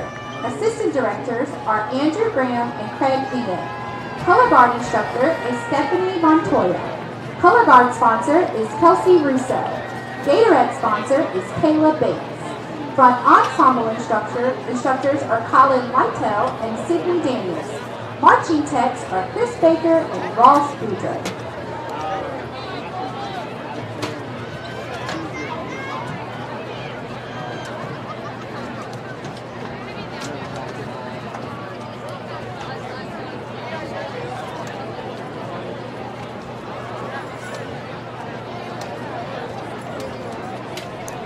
Congratulations, Joey Nasser, Craig Miet, and Andrew Graham, the band directors at Santa Monica High School, doing an outstanding job with 300-plus band members, flag girls, and Gatorettes. Nice job right there, guys and gals. I have with me Beth Tomplay. Hello. The principal at Santa Monica High School. Yes, sir. And how many years in education, Beth? 27 in education. Oh, we're just right around the corner from retirement there. Yes, sir. What about then? All of a sudden, I know you moved. You were assistant principal. Now you moved up to principal. How many years ago? I have been the principal for 4 years. This is my 5th. And so, have you? I guess maybe now you're to a point where you can have a normal day. What's a normal day? Is anything not flooded? Or? Actually, we're very excited. For the first time in the 5 years past, we are construction free. Well, we were until Ida took some minor damage to our campus, but not much. But we are construction free, and we are excited about that. It's been a very long road since 2016, and even before that when we were building the Freshman Academy. And it is amazing. Can you just talk just for a second about the car rider line? I'm so impressed with that. Oh, which one? The one that we built around the back? Yes. Oh, yes, sir. It's very difficult. Obviously, we have lots and lots of kids and lots of people getting dropped off. And we have 2 different routes because the afternoon route can't be used in the morning. And so I appreciate the patience that everybody has with us. But, it's a lot of people trying to get into a very small space. but we are very excited that the maintenance department helped us out and built us our road around the back, which really helps us in the afternoon. Unfortunately, we can't do that in the morning because of buses, but we are looking forward to that day when we do have our own Gator lane around so that we can have that for pickup and drop off. And just exactly how many cars can fit on that road? Oh, I haven't counted them, but believe it or not, even though we double stack it and we go all the way around the back of campus, occasionally it does back up a little bit on Church Point for a little bit, but we are working on getting them tight and quickly out of there. I'm sure there's a lot of nice greetings to the teachers every morning. Yes, sir. They love us. And if we could just ask people that do not have to be on 431 in Church Point at 7 o'clock, don't. But we appreciate the patience. If you go off the road, there's not a curb there. No, sir. No. There's not. Yes. So let's talk about why are we here at Dutchtown High School right now? Well, we are here because fortunately all 4 of the high schools are going to have turf. Actually, it'll be very exciting for us. Unfortunately, ours has been a little bit delayed because of some drainage issues, but then of course with Ida, it's been pushed back a little bit, but we are very fortunate that they were able to complete at least one field, and Dutchtown has been so gracious. I have to thank Miss Carly Francois and her administrative staff and their coaching staff. They've worked really hard to help us feel like this is a home place. It's not the pit, of course, but last year at this time there were some games that we couldn't even play due to our COVID issues, and so we are just excited that our kids, our boys get to play, our band gets to play, our girls get to dance, our girls get to cheer. Just everybody gets to have a sense of normalcy, and that is because Dutchtown is being so gracious to us, and so we're excited about that. And it is pretty normal because even at East Ascension, everybody has to get on a bus to go play football, whether Yes, it be on Burnside or over there at Santa Monica Middle. So, it's not a whole lot of different. You just got to work that psychology on the kids there a little bit. It is good because of the parking. I love the parking here. Yes. Compared to the pit. That's and getting out is just like getting out of the pit. Huh? Yes, sir. And we get to have our cannon. They did allow us to bring it on our home games, and so we are very glad about that. Yeah, and so this Saturday afternoon, what's your thoughts on the Saturday afternoon game? Well, luckily LSU played at 11 today, so that helped us out. But, at first I was like, oh, another day. But it was kind of good not to go home. To be able to go home on Friday nights and have a little bit of a break. But we're ready to get back to Friday Night Lights because there's just something about being under the lights on Friday nights for high school football. And then, of course, as soon as we can get back in the pit, we're going to be very excited about that. And it's just a great atmosphere. And even though we're here and it's not quite our home, we are making the best of it and doing what we can to have, that traditions for our kids. So let's talk about any goals or changes in Santa Monica High School that you want to talk about. Let's just start. What is the enrollment? Ooh, I didn't check it today, but we're over. Well, let's just say I brought my 6 kids.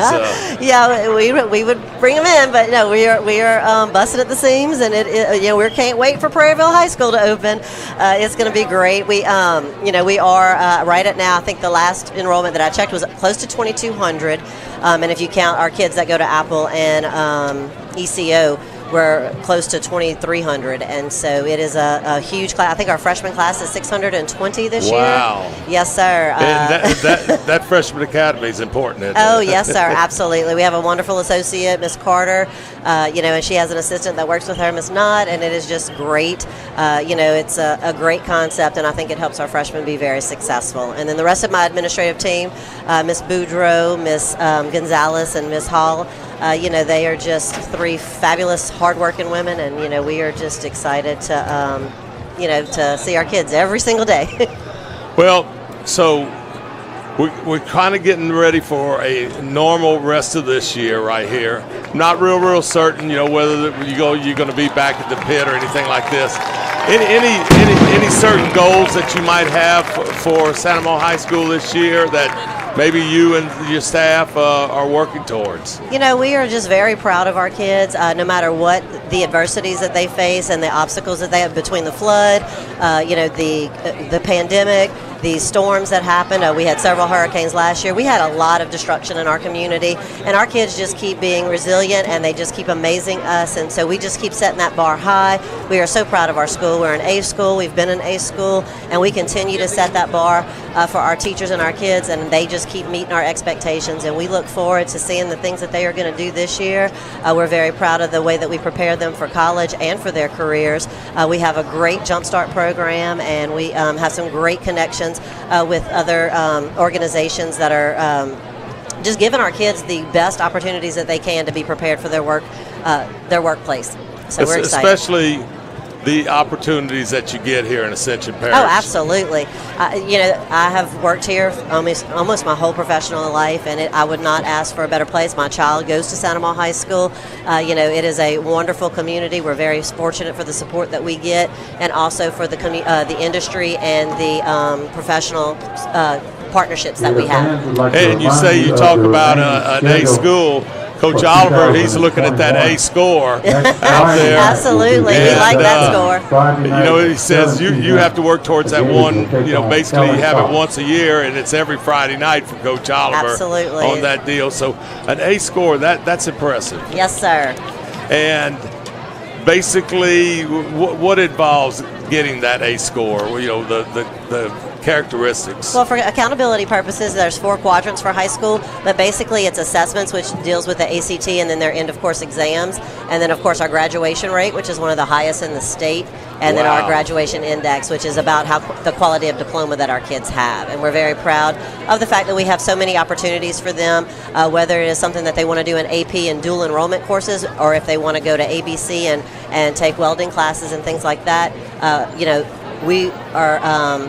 We have extreme pride in our vocational courses and the work that they do to prepare them to go directly into the workplace.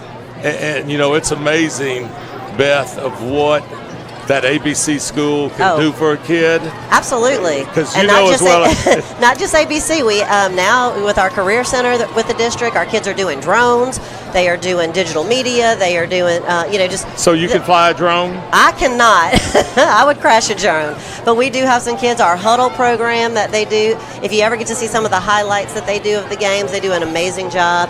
Coach Dykes, actually one of our football coaches, is the drone teacher for the district, and so we are just very, very proud of all of those. We have nursing, certified medical assistants. We have EMR. There's just so many programs that we have, and so many opportunities. A kid can go. Absolutely, because there's so many opportunities in and this parish. And if you don't know what they are, please reach out to somebody, because we can put you on the right path with your child. Yeah, well, here we are starting the second half. And Beth, I appreciate you halftime coming up. Well, thanks for having me.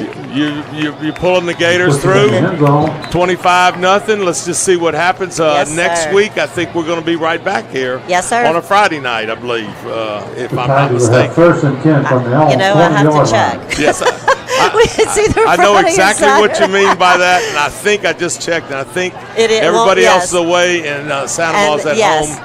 So thank you very much, Ms. Tompley. Outstanding job at Santa Maria High School, leading the Gators. Well, thank you so much, and go Gators.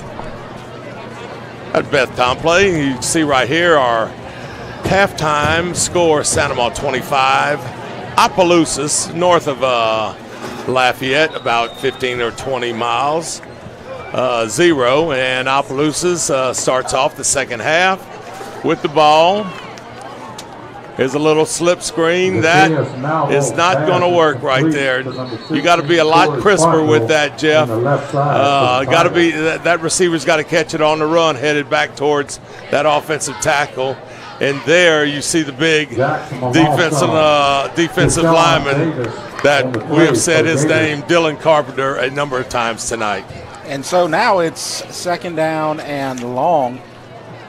They're at the 17-yard line, so it's second and 13. Thank you, Swack, for taking the halftime reins and the good interview. Well, I appreciate it as well. Beth's always a good person. All the administrators, assistant principal. And I'm going to see, can we get a replay on that last play? Because Carpenter had a clean shot at the quarterback.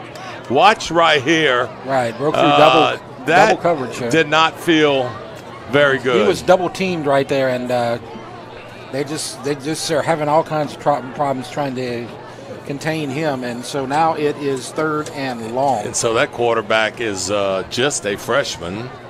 Right. He's 6 foot, 160 pounds. He's got to put a little weight on him, but he's a good runner too. He's got a good arm. So he needs to make some better decisions. There you see 9.99 in the picture. And pressure, rolling out, getting into the end zone, big trouble, throws it out of bounds. Had to get out of the tackle box right there, I think. Well, it still didn't go to the line of scrimmage, though. It didn't go to the line of scrimmage, and I'm almost certain that you don't have the tackle box in high school. You don't. I'm thinking. And so the referee, the white hat right there, saying, "What do y'all think over there? Just give me a signal." And because he was definitely being pursued, and he was definitely in the end zone, he threw it out of bounds that I did not see one human being over there except the chain gang. Yes.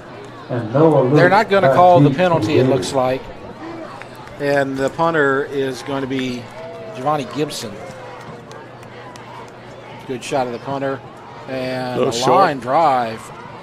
And Luke thinks about it. Then he kind of just follows it downfield to the 40. I can't quite get that because 2 weeks ago, Luke, he would catch everything out there. Well, maybe the coaches told him not to do that. Well, no, you know what? This guy has the abilities to return punts. And you see the shot right there. You saw number 19 talking to him right there. Because, this is a big part of the kicking game, a big part of the team that you're organized and schooled up, which I know they are, to return or have nice returns in the kicking game. You know, and then on top of that, you're definitely going to catch it and return it. Well, it got them an extra about 10 to 15 yards, and now they're going to get another 15 yards tacked on because there's a personal foul going to be assessed. So now they're all the way back to the 25. They should have had the ball around midfield. If he would have tried to field that punt, that's probably where the ball would have been. Now with the roll and with the penalty, they're way back there. Can you imagine Beth Tomplay and her administrators and her teaching staff facing 2,200 kids? I know you're here at Dutchtown. What's the number 26. here? 26. We have a couple of extra administrators, though. Yeah, a lot of extra people that help make this a smooth day for educating kids. Right, it's 2nd and 8. It's tough with when you hit those 2000s, but Miss Tomplay over at Santa Ma and Miss Francois at Dutchtown both do a really good job, and they have a lot of good people surrounding them, and that's one of the reasons why it's so successful at both the schools. So short gain, 2nd and 8, and complete, and a first down to the 45. That's Luke. I believe that's his 7th catch of the game. So basically what they have right there, Jeff, a little dive play call right here. Linebacker comes in, and all he does is set up, a little hitch route in no man's land. Nobody's on him, and a nice little. So Poirier's going to pull it. First of all, fake it, get everybody moving in towards that line of scrimmage, and boy, you pick up nice yardage on that easy pitch and catch there. And they're going to go again downfield, wide open, and it's caught at the 20 to the 10, and a touchdown for Taz Paul. Taz Paul, again, coming out of the backfield. You just saw him leaving. Great job by the offensive line on the protection. Taz splits the 2 safeties. And that is Taz Paul's 3rd touchdown catch of the day, and that is Cole Poirier's 5th touchdown pass of the day. He's coming to the sideline. He's got the game ball with him. I think maybe he's supposed to sign that and put it in a box somewhere. I don't know. That's 3 touchdown receptions for a running back. How often do you see that? 31-0 is our score. And they're going to opt for the extra point. Versus J. They'll go for the traditional extra point. Versus J will attempt a point after for the Gators. The one that he tried was good. And it's good again. So it's 32-0, 9:39 in the third. So Poirier's up to about 8 touchdowns on the year. And maybe 9. Yes. That's actually 10. 10. So we will. And probably is well over 500 yards on the season. Absolutely. We'll take a break, 32-0. You're watching the Eatel High School football game of the week. From jambalaya, pastalaya, and gumbo to daily lunch specials, Pot and Paddle Jambalaya Kitchen has Cajun dishes to satisfy your hunger. Pot and Paddle has 3 locations to serve you, including the one on Cabela's Parkway in Gonzales, Jefferson Highway near Bluebonnet in Baton Rouge, and Jubin Crossing in Denham Springs. You can dine in, carry out, or let them do the catering for an office get-together or tailgating at the big game. And don't forget about their delicious daily lunch specials. You can check out their specials and more on the web at potandpaddle.com. And we're back 32-0. I'll tell you what, Swag, Cole Poirier to Taz Paul, that looked like Max Johnson to Keyshawn Butte earlier this afternoon. And I want to just tell you, nice little pitch and catch. You know, basically it's developed by the receivers, the inside receivers, the slot receivers. They're running verticals to clear those safeties out of there. And Taz just splits them. And if a linebacker doesn't hook up with him, he's wide open down the middle. And that was exactly what happened. And nice tackle on the kick return by number 29. And so it's going to be 1st and 10 for Opelousas. They probably should have opted to take just the touchback right there. They're at the 15. Well, you know, Jimmy Zachary in his article, preseason article, you know, what he's trying to get done at Opelousas with his kids. And as you see, you know, it's not a real big group of kids over there, but, you know, they have a lot of young kids last year and this year, and they're developing into a, you know, decent football team. They just had a couple of early turnovers and gave up some big plays, and they kind of got in a big hole early. But since the first quarter, they had been fairly competitive with Santa Maria, forced a couple of turnovers. But in the last few minutes in the closing minutes of the second quarter, the beginning of the third quarter, Santa Maria has kind of widened the gap as a short gain of about 1 from Amos. And so it's 2nd down and 9. Right now it's still a 4-possession game technically with 4 touchdowns and 4 2-point conversions. But this game is close to getting out of hand right here. 2nd and 8. And a little quick pass inside to Jones. That's going nowhere. Well, I like what I saw right there out of Coach Thomas, the defensive coordinator. 3-man front, then he moves that outside backer up on the line of scrimmage right there. Nobody's to block him on the little hand sweep to the outside, able to make a big play for a nice loss. So if Opelousas wants to stay in this game, they have to get points on this drive, and they need to convert on this 3rd down right here. Because time's just running out on them right now. It's 3rd down and 9. You got man-to-man, looks like, with 2 safeties helping you out. Pressure. I think they are going to get him out of the end zone, and he might have a 1st down. He does. How about that? Nice 13-yard nice run there by the freshman. 1st down, Tigers. So yes, he gets down to about the 27-yard line. So about a gain of about 11, and so it's 1st and 10. They got a gain of 13. It's going to be 1st and 10 from the 30-yard line. So nice run. Looked like they were going to get him near the end zone, but he was able to elude the pressure, excuse me. 1st and 10 from the 30, shotgun. And the pass caught. Giovanni Gibson's pass is complete. And that's a new quarterback that's in the game right now. as a catch made Kobe Young. Sheets. That is, go ahead. Kobe Sheets, the junior quarterback. Actually, it's Gibson, Giovanni Gibson, number 11, who's coming in at quarterback now for Opelousas. Wrong roster there, Jeff. 2nd and 1, completion, gain of 9.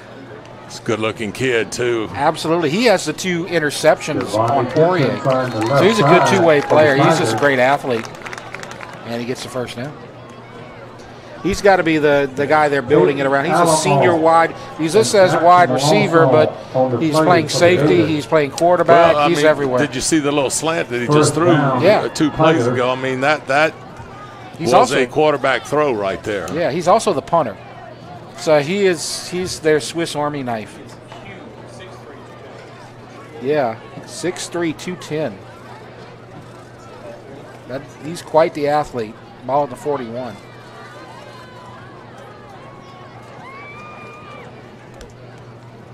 He takes a snap. Pressure. Guess who? Throws it right. Receiver open. Gibson's pass. That's the second or third time that you've had that pressure on the right side from Carpenter. And then they go to their right and complete a pass for a gain, but there's a flag on the play. So they do a good job of getting away from Carpenter on that right side. But as I said, that's 2 or 3 times. On the play for the Gators. Let's wait for the penalty. Well, we had some extracurricular activity for the San Amant High School athletic program. BASF Corporation, Roll Welding Company. So we're still waiting for the penalty. We're at 6 minutes, so it'll probably be a hydration break right now as well. Hardware, Opelousas Autopilot and Notary Service, the Chateau Déjeuner Daycare. We're still waiting for the penalty. Dr. Chad Luke. Looks like they're going to move it downfield against Santa Maria, but we're in our hydration break, and so Swack, why don't we take this opportunity? We'll talk about the top 10 in week 4 in Class 5A, and most of these teams already played and won. As Catholic won, of course. Zachary, they're 4-0. Brother Martin had moved to 2-0 with the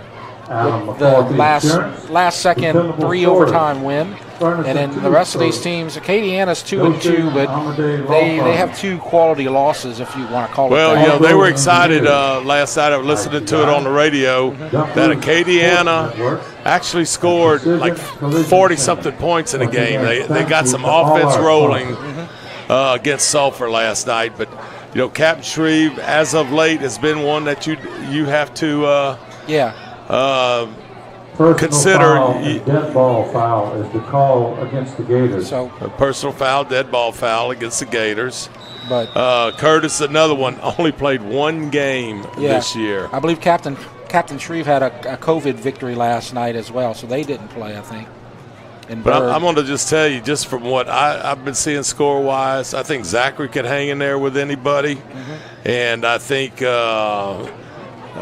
Catholic could easily hang in there with anybody. So I'm just not real certain about Bird because they've had a coaching change up there. Mike Suggs is out as the coach. Right. Acadiana, look, they've won the last 2. And so as time goes on, West Monroe's been a proven winner. You see on the select side, your brother Martin's up there, but I think anybody in that league, I'm not real certain anybody could give Catholic a decent state championship game. And loss on the completion as dropped for a big loss as we're going to look on the replay. And I want to talk about 2 guys on defense. The man who made that tackle right there, as you see, nice tackle there by number 5, and that's a great job by Shane Landry. And on the previous play, had a nice leg tackle on that quarterback by Peyton Alamon. They both made really nice plays, and so shout out to them. It's 3rd down and 12. And they're by themselves, and so that's good that you get those solo tackles in. Got a long yardage situation, 3rd and 13.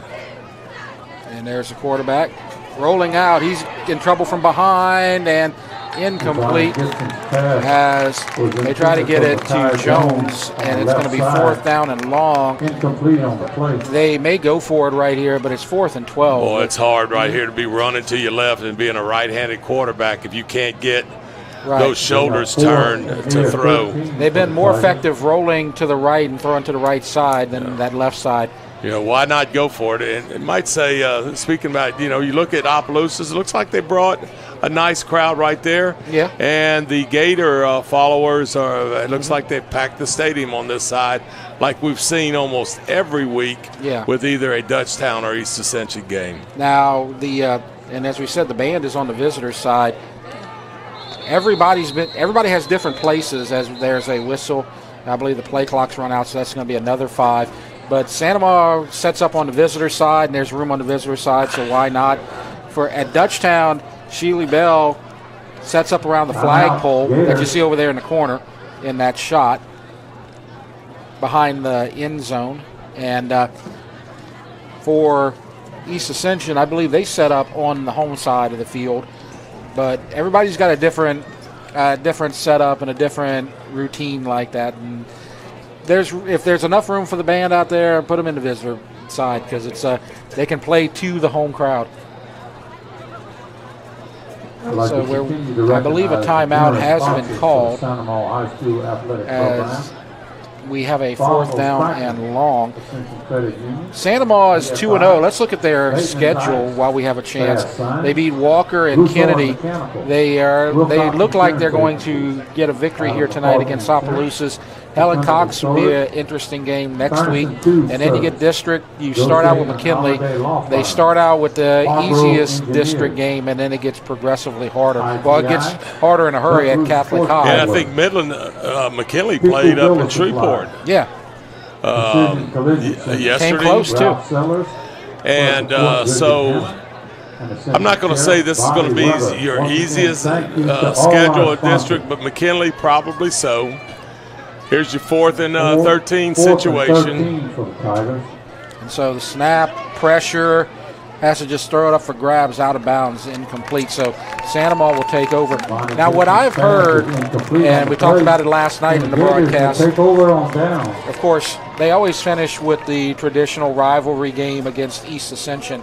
And from what I hear, Griffin Field is going to be the home for all 3 teams this season. They're probably not going to have the fields ready. And so what Dutchtown has done, they were supposed to play Catholic High at home on Friday night. What they have decided to do is they're going to play Catholic on Thursday night, so EA and Santa Ma can have Griffin Field on Friday night and play the traditional Friday night game. That'd be a great situation. 2 good games right off the bat here towards the end of the season. And so a quick pass complete. Cole Poirier's pass is complete on the right gets side a few. That's number 40. LeBlanc with the catch. Goes out of bounds. I believe they're going with a running clock right now. On the stop for the Tigers. So it's going to be 2nd down and about 6 for the Gators. It's been fun having 3 games out here a week occasionally. I haven't done a Saturday night game in so long, but LSU's already played. We're not missing the LSU game, so it's been a good one.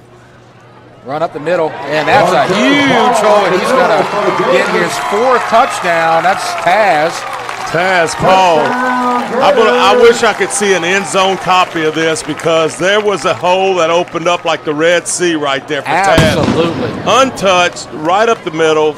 It's pretty obvious that he has speed right there. This is something that everybody's been waiting on for him to be making some big plays in the run game and the pass game. So now it's 38-0. And if you're going to give a game ball to somebody on offense, who you give it to? Poirier with the 5 touchdowns or Taz with the 4? That's co-MVPs tonight, and then don't forget about Luke as well with all the catches. They just have a lot of weapons on offense. Yeah, and then you can look on the other side. The Gator defense has been outstanding all night long. Absolutely. Extra point. And it's good. So we'll take a break. 2:59 in the third. 39-0. You're watching the Eatel High School football game of the week. See George for all your.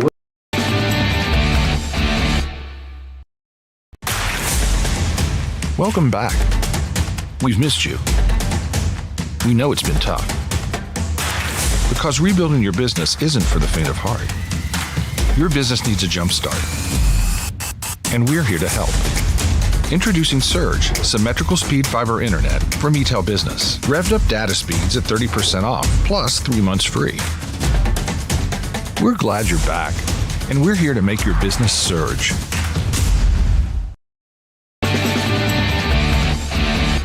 Southern 39-0. Santa Ma with the lead, and they are cruising to their third victory of the season. 60-yard run by Taz Paul. So SWAC, Dylan Simpson at Dutchtown gets a lot of credit, being the top running back in the district. Taz is making a statement tonight. Well, you know, once again, thank you to all our sponsors. Sampson has been there, done that since he was a freshman. Totally outstanding with his abilities all year long. So, and the good thing about it is we get to see him, for a little bit more than half the season. Yep. Has come and gone, and then of course you got the playoffs also. But tell you what, Taz with 4 touchdowns tonight, and you have the big long run, and he's having one heck of a night tonight, and he's showing that he needs to get some attention at that running back spot. Coach Benny Bevan and I, we've seen Poirier and Taz. They came through Galvez's program, and what you're seeing out of Taz right here and what you see out of Cole Poirier is stuff that we saw for basically 2 years. Yeah. Outstanding players. And the big thing is, you got to wait your turn a little bit when you get to the high school. Mm-hmm. And, tonight Taz looks like he has stepped it up. We were walking out of came to watch our game Thursday. We were walking out of the parking lot together, and he said he was ready to go, wanted to make something happen. And so that's exactly what he's done tonight. 3 in the air, 1 on the ground, so 4 touchdowns on the night. So you're saying that middle school coaching matters. We're going to talk about some of the games in the fourth quarter that were played this week. So I know you guys are having a heck of a season so far. Yeah, it's really going well, and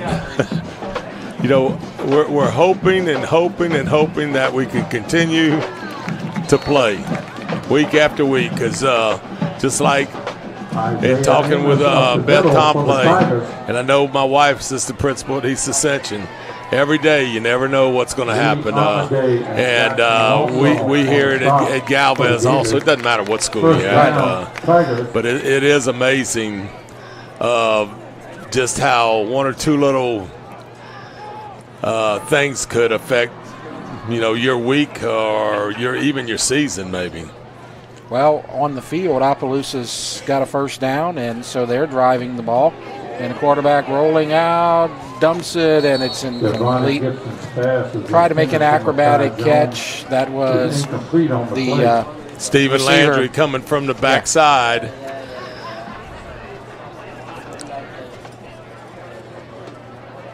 So Makai Jones was the intended receiver. It's 2nd down and 10. 39-0. Clock is running after the incompletion.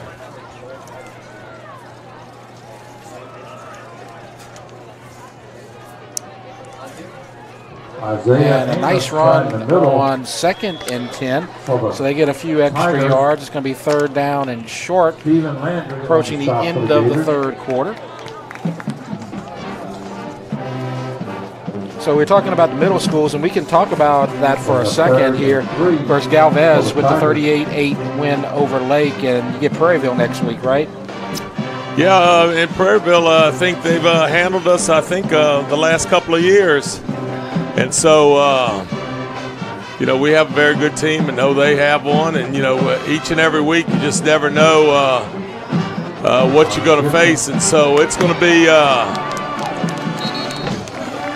It's going to be interesting to see what happens, and it's a unique thing. Well, basically, I guess starting last year, we have 9 teams in the league, so everyone there's a bye. You know, we had our bye week 1, which was during the hurricane, and this past week, Santa Maria Middle had a bye. So you know, sometimes you can get that bye filled with a Livingston Parish school, or maybe one of the Lutcher, St. James, somebody like that, or you just don't play that week. So that's kind of how it is right now. And so basically the way the middle school works, you got that round robin, everybody plays everybody, and then whoever has the best record, or if there's any ties, they're ties, is your champion. And so as you said, you're playing Prairieville next week, and you got through your bye. Prairieville lost to Central 16-8. So we have all the scores if you want to pass those along, Swack. All right, Central winning 16-8 over Prairieville. Galvez 38-8 over Lake. Dutchtown 14-0 over Bluff. Gonzales 42-0 over Laurie, and of course Santa Maria had the bye. And the Hurricane also knocked out the second round of games, and so those first and second round games will be played at the end of the season. I see. My daughter is in the band at Prairieville, so I was at the Prairieville Central Middle game, and they had won the parish championship a few years ago, but I believe they've started out 0-2, so they're kind of rebuilding right now as well. Yeah, I think Prairieville had that on ESPN or something when they won the championship. Well deserving. Yeah. So 4th down and 3. Man to man all the way around. Here comes the Gators. And a deep pass. Receivers open, and touchdown. Was able to catch it. Mackay Jones beat the coverage, and on the final play of the third quarter, as we see the replay, beautiful pass from the quarterback Gibson to Mackay Jones. Since Gibson's been in here, he's thrown some very beautiful passes. Makia Paul on the coverage there, number 43. Jones on the reception for the Tigers. So they're going to try to kick the extra point. You see number 6, Dante Washington, to kick. He's coming at it at a straight-on approach. And flag, I believe they ran into the kicker. Flag on the play. Ran into somebody. There's somebody on the ground. So Mackay Paul says it is the kicker who's down.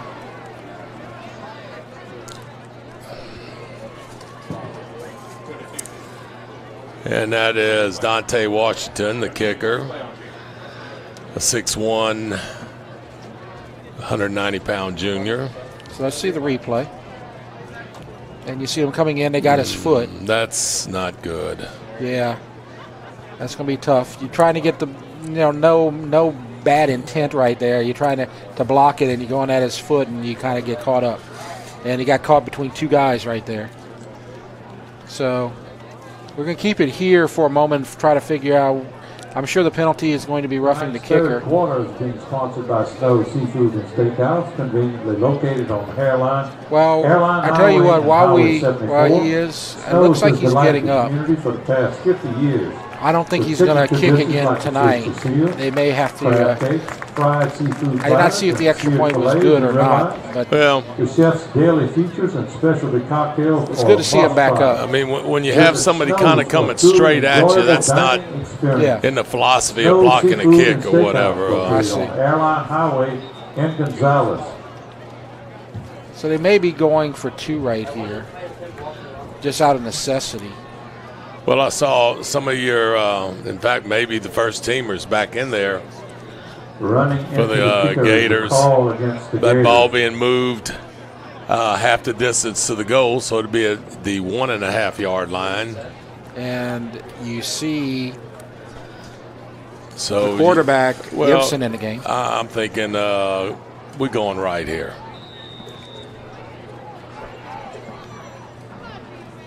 Quick pass, and they forgot about the guy out there on the right side, and so it's a 2-point conversion. And so it's 39-8 at the end of the third quarter. So we'll take a break and come back in a moment. You're watching the Eatel High School football game of the week.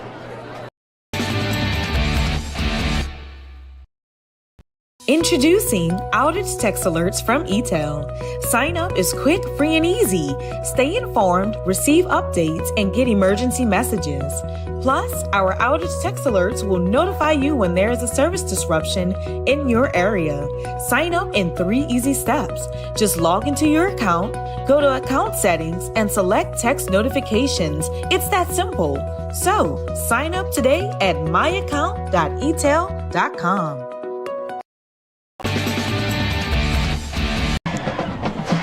So we begin the fourth quarter. Santa Ma comfortably out in front, but Opelousas has scored a touchdown on a long pass from Giovanni Gibson to Mekhi Jones, and so that's where we stand right now as we start the fourth quarter, 39-8 after the 2-point conversion. And so we'll see if Cole Poirier comes in for the fourth quarter. He's had an outstanding night with 5 touchdowns. Taz Paul with 4 touchdowns. We'll see if they come in to start the fourth quarter.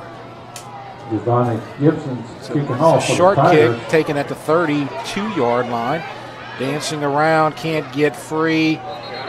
That's Shane Landry on the return, gets very little. Yeah, usually when you get it off the side right there, you just need to get up the side and get you 5, 8, 10 yards. You know, Shane right there basically ran about 12 yards to your left and got tackled with no yardage gained right there. And so it looks like from the 36-yard line. We're going to have Morrissey in the backfield. It looks like Saunier is in the game, number 12, Jacob Saunier at quarterback. Well, you got Opelousas said, you know, we play this 3-2 or 3-4. Says this is what we're going to do. We're going to move those outside backers up on the line of scrimmage, and you're going to have to go against a 5-2 front, which is hard to run the ball. You know, those are passing situations. Well, Morrissey was their leading rusher going into tonight, and this is going to be probably his first big action of the night, and he's wrapped up from behind. Good tackle by 19, Corey Amos. And so it's going to be about a yard gain. But yeah, Saunier right there, if you get him to read that backside end, he could have ran for a lot of yards right there. Yes. So actually, pronunciation I'm told is Maurice, not Morrissey. So Maurice gets 1 yard on 1st and 5. He remains in the backfield with Saunier. And he gets it again, and nice job getting through the first wave. But he only gets about a yard. Tackled by number 7, Murphy. It's going to be 3rd down and about 4, maybe 3. Here you are early in the fourth quarter, Jeff. And you're trying to give some guys some reps. You know, you don't want to go 3 and out and have to punt and bring your first team punt team out here. Right. You know, so you got a very, very capable back in Josh. Outcome is most likely determined here, but want to get some action for your players as Saunier's pass is incomplete. The closest receiver was number 16, Jesse Daniel. And that's going to bring up 4th down and short. So they will have to punt, and Poirier is going to come back on the field because he's their punter. Clock running still, 10 minutes.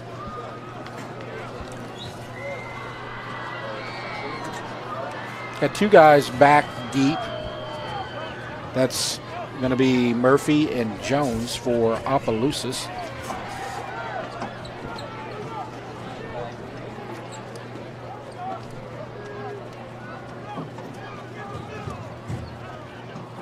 And it's bounced to Poirier, got a lucky bounce. And it's a good punt. And a Santa Maria roll. And he'll be inside the 15 to the 14. So 1st and 10. Good job by Poirier just getting that football, and then good bounce, good roll, and it's 1st and 10 for Opelousas. 4 quarters be responsible. So 9:25, and the clock will stop temporarily. Here's a conservative Central Parish for almost 50 years. They offer all insurance lines from your home. If this outcome stays as is, Opelousas, we'll look at their football schedule a little bit later, Swag, but they're going to drop to 1-3, and Santa Maria is going to improve to 3-0 with one more non-district game left to play against Ellen Cox.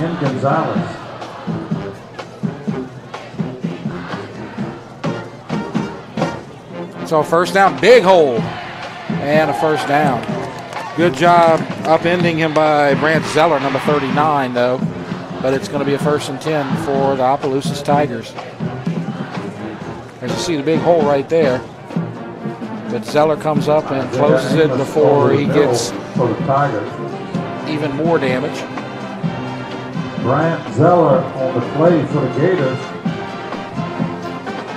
So Opelousas scored on their previous drive with the long touchdown pass on 4th down, and they get a 1st down run on their first play of their next drive. I'm going to share you a quote from Jimmy Zachary in an article in the newspaper. He says, "I feel like that we have a pretty tough schedule," Zachary said. "You want to get wins, but I don't believe it's an easy win. I think that's like fool's gold. I like to test my team." So, they're getting the test not only tonight, but, probably throughout their schedule. And again, the easiest thing that you might have going for them is the district schedule. Yeah.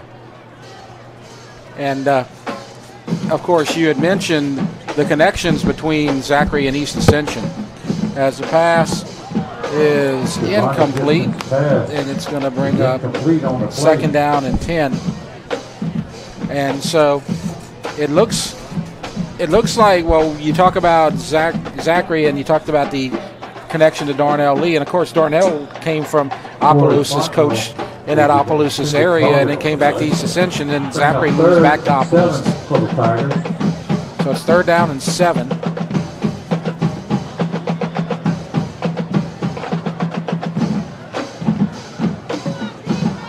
Shotgun, snap. Looking downfield, and it's up for grabs. There's a defender down there, double coverage, incomplete. And so 4th down, probably a go-for-it situation. Clock still running inside of 7 minutes left to go in this game.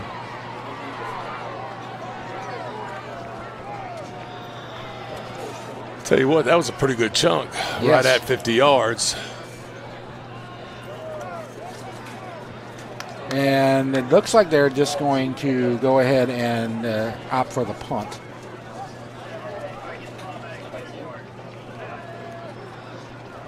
They're down by 31 with 6 minutes left. Not a lot of opportunity to come back and win this thing, so they are just going to concede it and punt. And we'll probably just run out the rest of the clock here as we go. And a nice line drive, punt taken. And Luke that time grabbed it and got some positive yards, so that's the difference. Here's one to think about, Jeff. How many years Coach Oliver been the head coach at Santa Maria? It's been about 9 years, isn't it? You could have won a trip to the Bahamas if you'd have said 14. But 9 years to get you a trip to Sorrento. Oh, well, I've been there. It's a nice place. I didn't realize he had been there that long. I've been back in the parish for about 14 years, and I thought that you were still there when I got back into Ascension Parish. But oh well. So he's put together a lot of good seasons, some of the best. Very much so. Yes, and it looks like they're back on track. As I said at the beginning of the game, a lot of people I know from Santa said we're going to be a lot better than we were last year. And you had all that COVID stuff happening, and you had a couple of losses that were kind of surprising. But right now they're rolling through their non-district schedule, and they look like a much different team. And I'm going to just tell you what, you talk about some happy campers, those coaches, and the players, and the fans. It's good to see all three teams performing at a high level, because there's a lot of times where they might play and you might think, well, I got a feeling that this team's going to win this game. I think every head-to-head matchup in Ascension Parish is up for grabs from what I've seen from all three teams. And there's the handoff to Maurice, and he's going to get a few yards. And you might say, well, EA's 0-2. I mean, how can you say that? Well, EA's lost to Scotlandville, and they lost by 1 point to the number 3 team in the state. So they're not a bad 0-2 team. Yeah, and I really think Coach Lee would probably say, man, we needed to have a game this week. Yeah, he tried. I know he did. But with all the teams that are just out with the hurricane problems, it's just hard to find an opponent right now. Dutchtown just got really lucky getting their opponent back.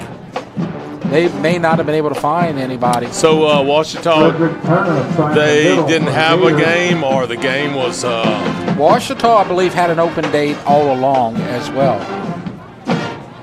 I mean, it's hard to, if you have a very good team, let's just say like the teams in Ascension Parish, it's hard to, you got to get on that interstate and either go east or west or 49 and go north or something. It's a tough situation, and if you're in North Louisiana, it's brutal. I mean, there's nowhere to go to get games unless you go to the East Texas area, Longview, one of those teams right there in the Marshall, Texas area. So it's really tough. And you don't want to schedule like a 1A or a 2A school that's just going to be a complete mismatch either.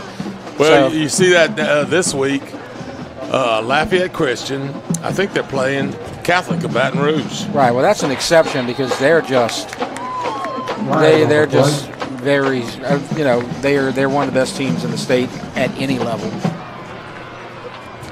So you see Frederick Turner in the game at running back for San Juan. You had the trips over to the right, and one of them jumped a little bit early, and I think that's what that penalty is going to be. I'm sure that one of the things, because I know Coach Mastretta likes to get some home games for the non-district schedule, and probably didn't want to travel too much, and so it's a situation where he had to go on the road because you have all the games here that are already scheduled. Like Friday night was already going to be taken by Santa Ma, so they had to go on the road. But bit of a surprise because Dutchtown doesn't travel across the state that much in their non-district. They usually stay pretty close by. I mean, I'm sure he could ask Chris Shakesnyder. Mm-hmm. I mean, that's just a drop in the bucket for them. Going up and playing in the West Monroe or Sulphur tournament or somewhere up in Shreveport. Right. So I know it's a few more kids. There's no doubt about that. But I'm not very familiar with Dutchtown's schedule over the years. It just doesn't seem like that's been a part of their schedule.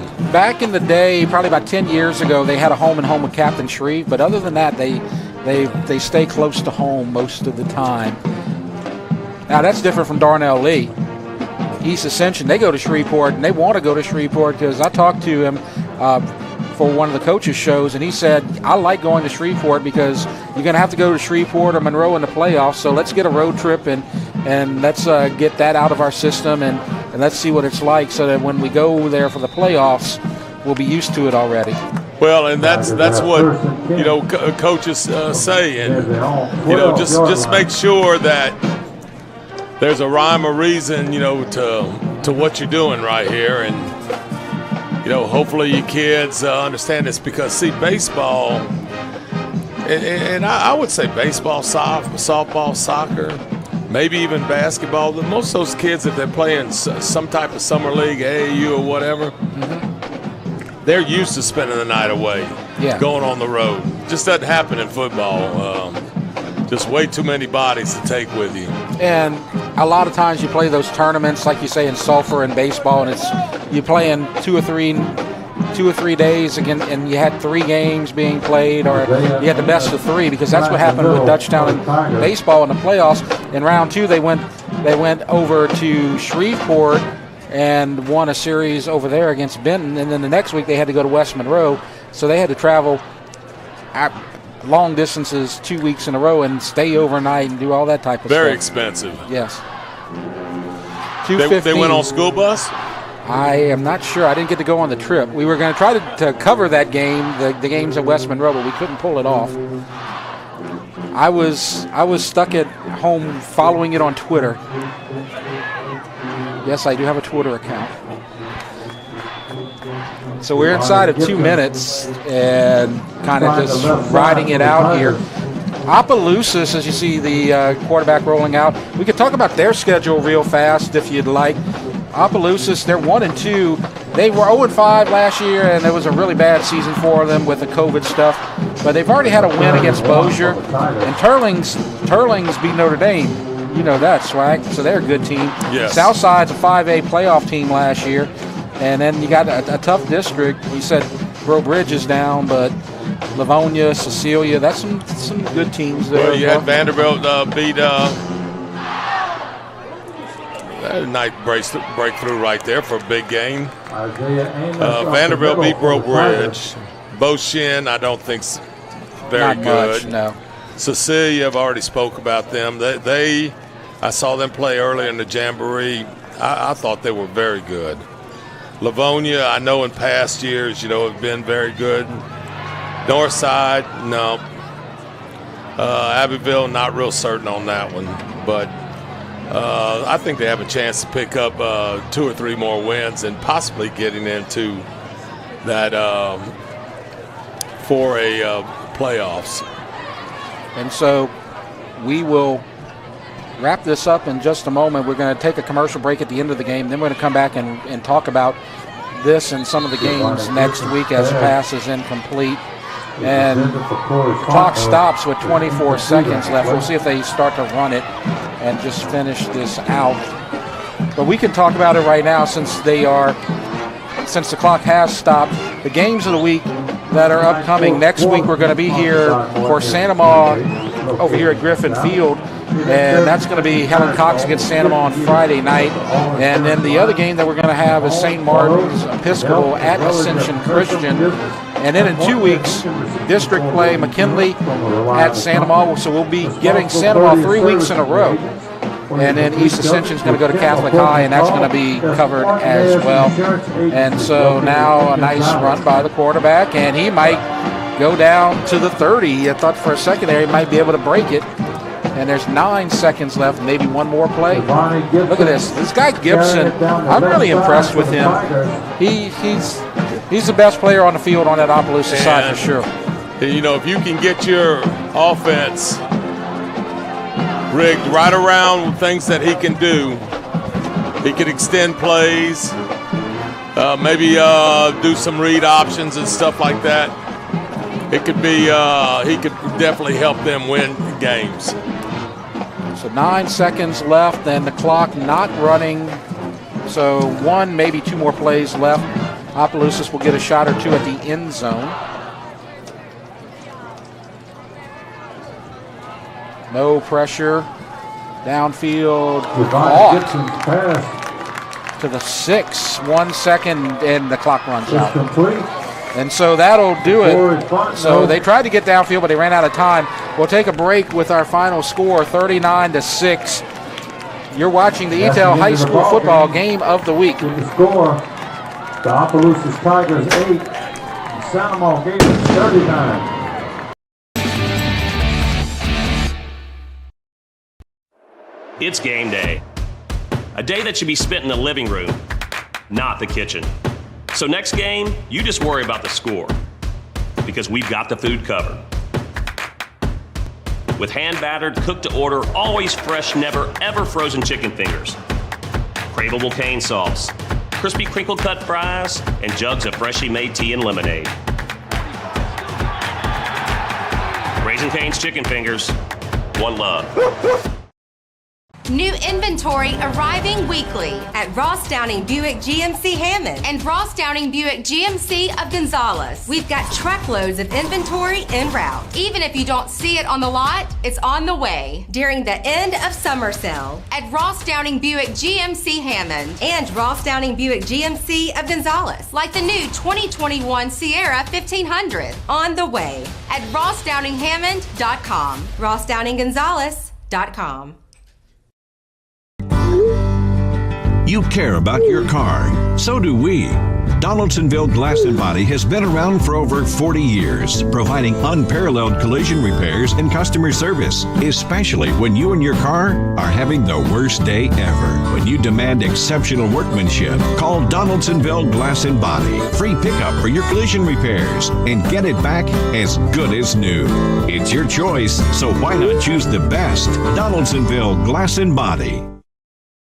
Dr. Brian Hollis is Ascension Parish's orthodontist. Dr. Hollis has an excellent reputation for bringing state-of-the-art technology and the highest standard of patient care to Ascension. He attended LSU Dental School, and he completed a residency to become a board-certified specialist in orthodontics.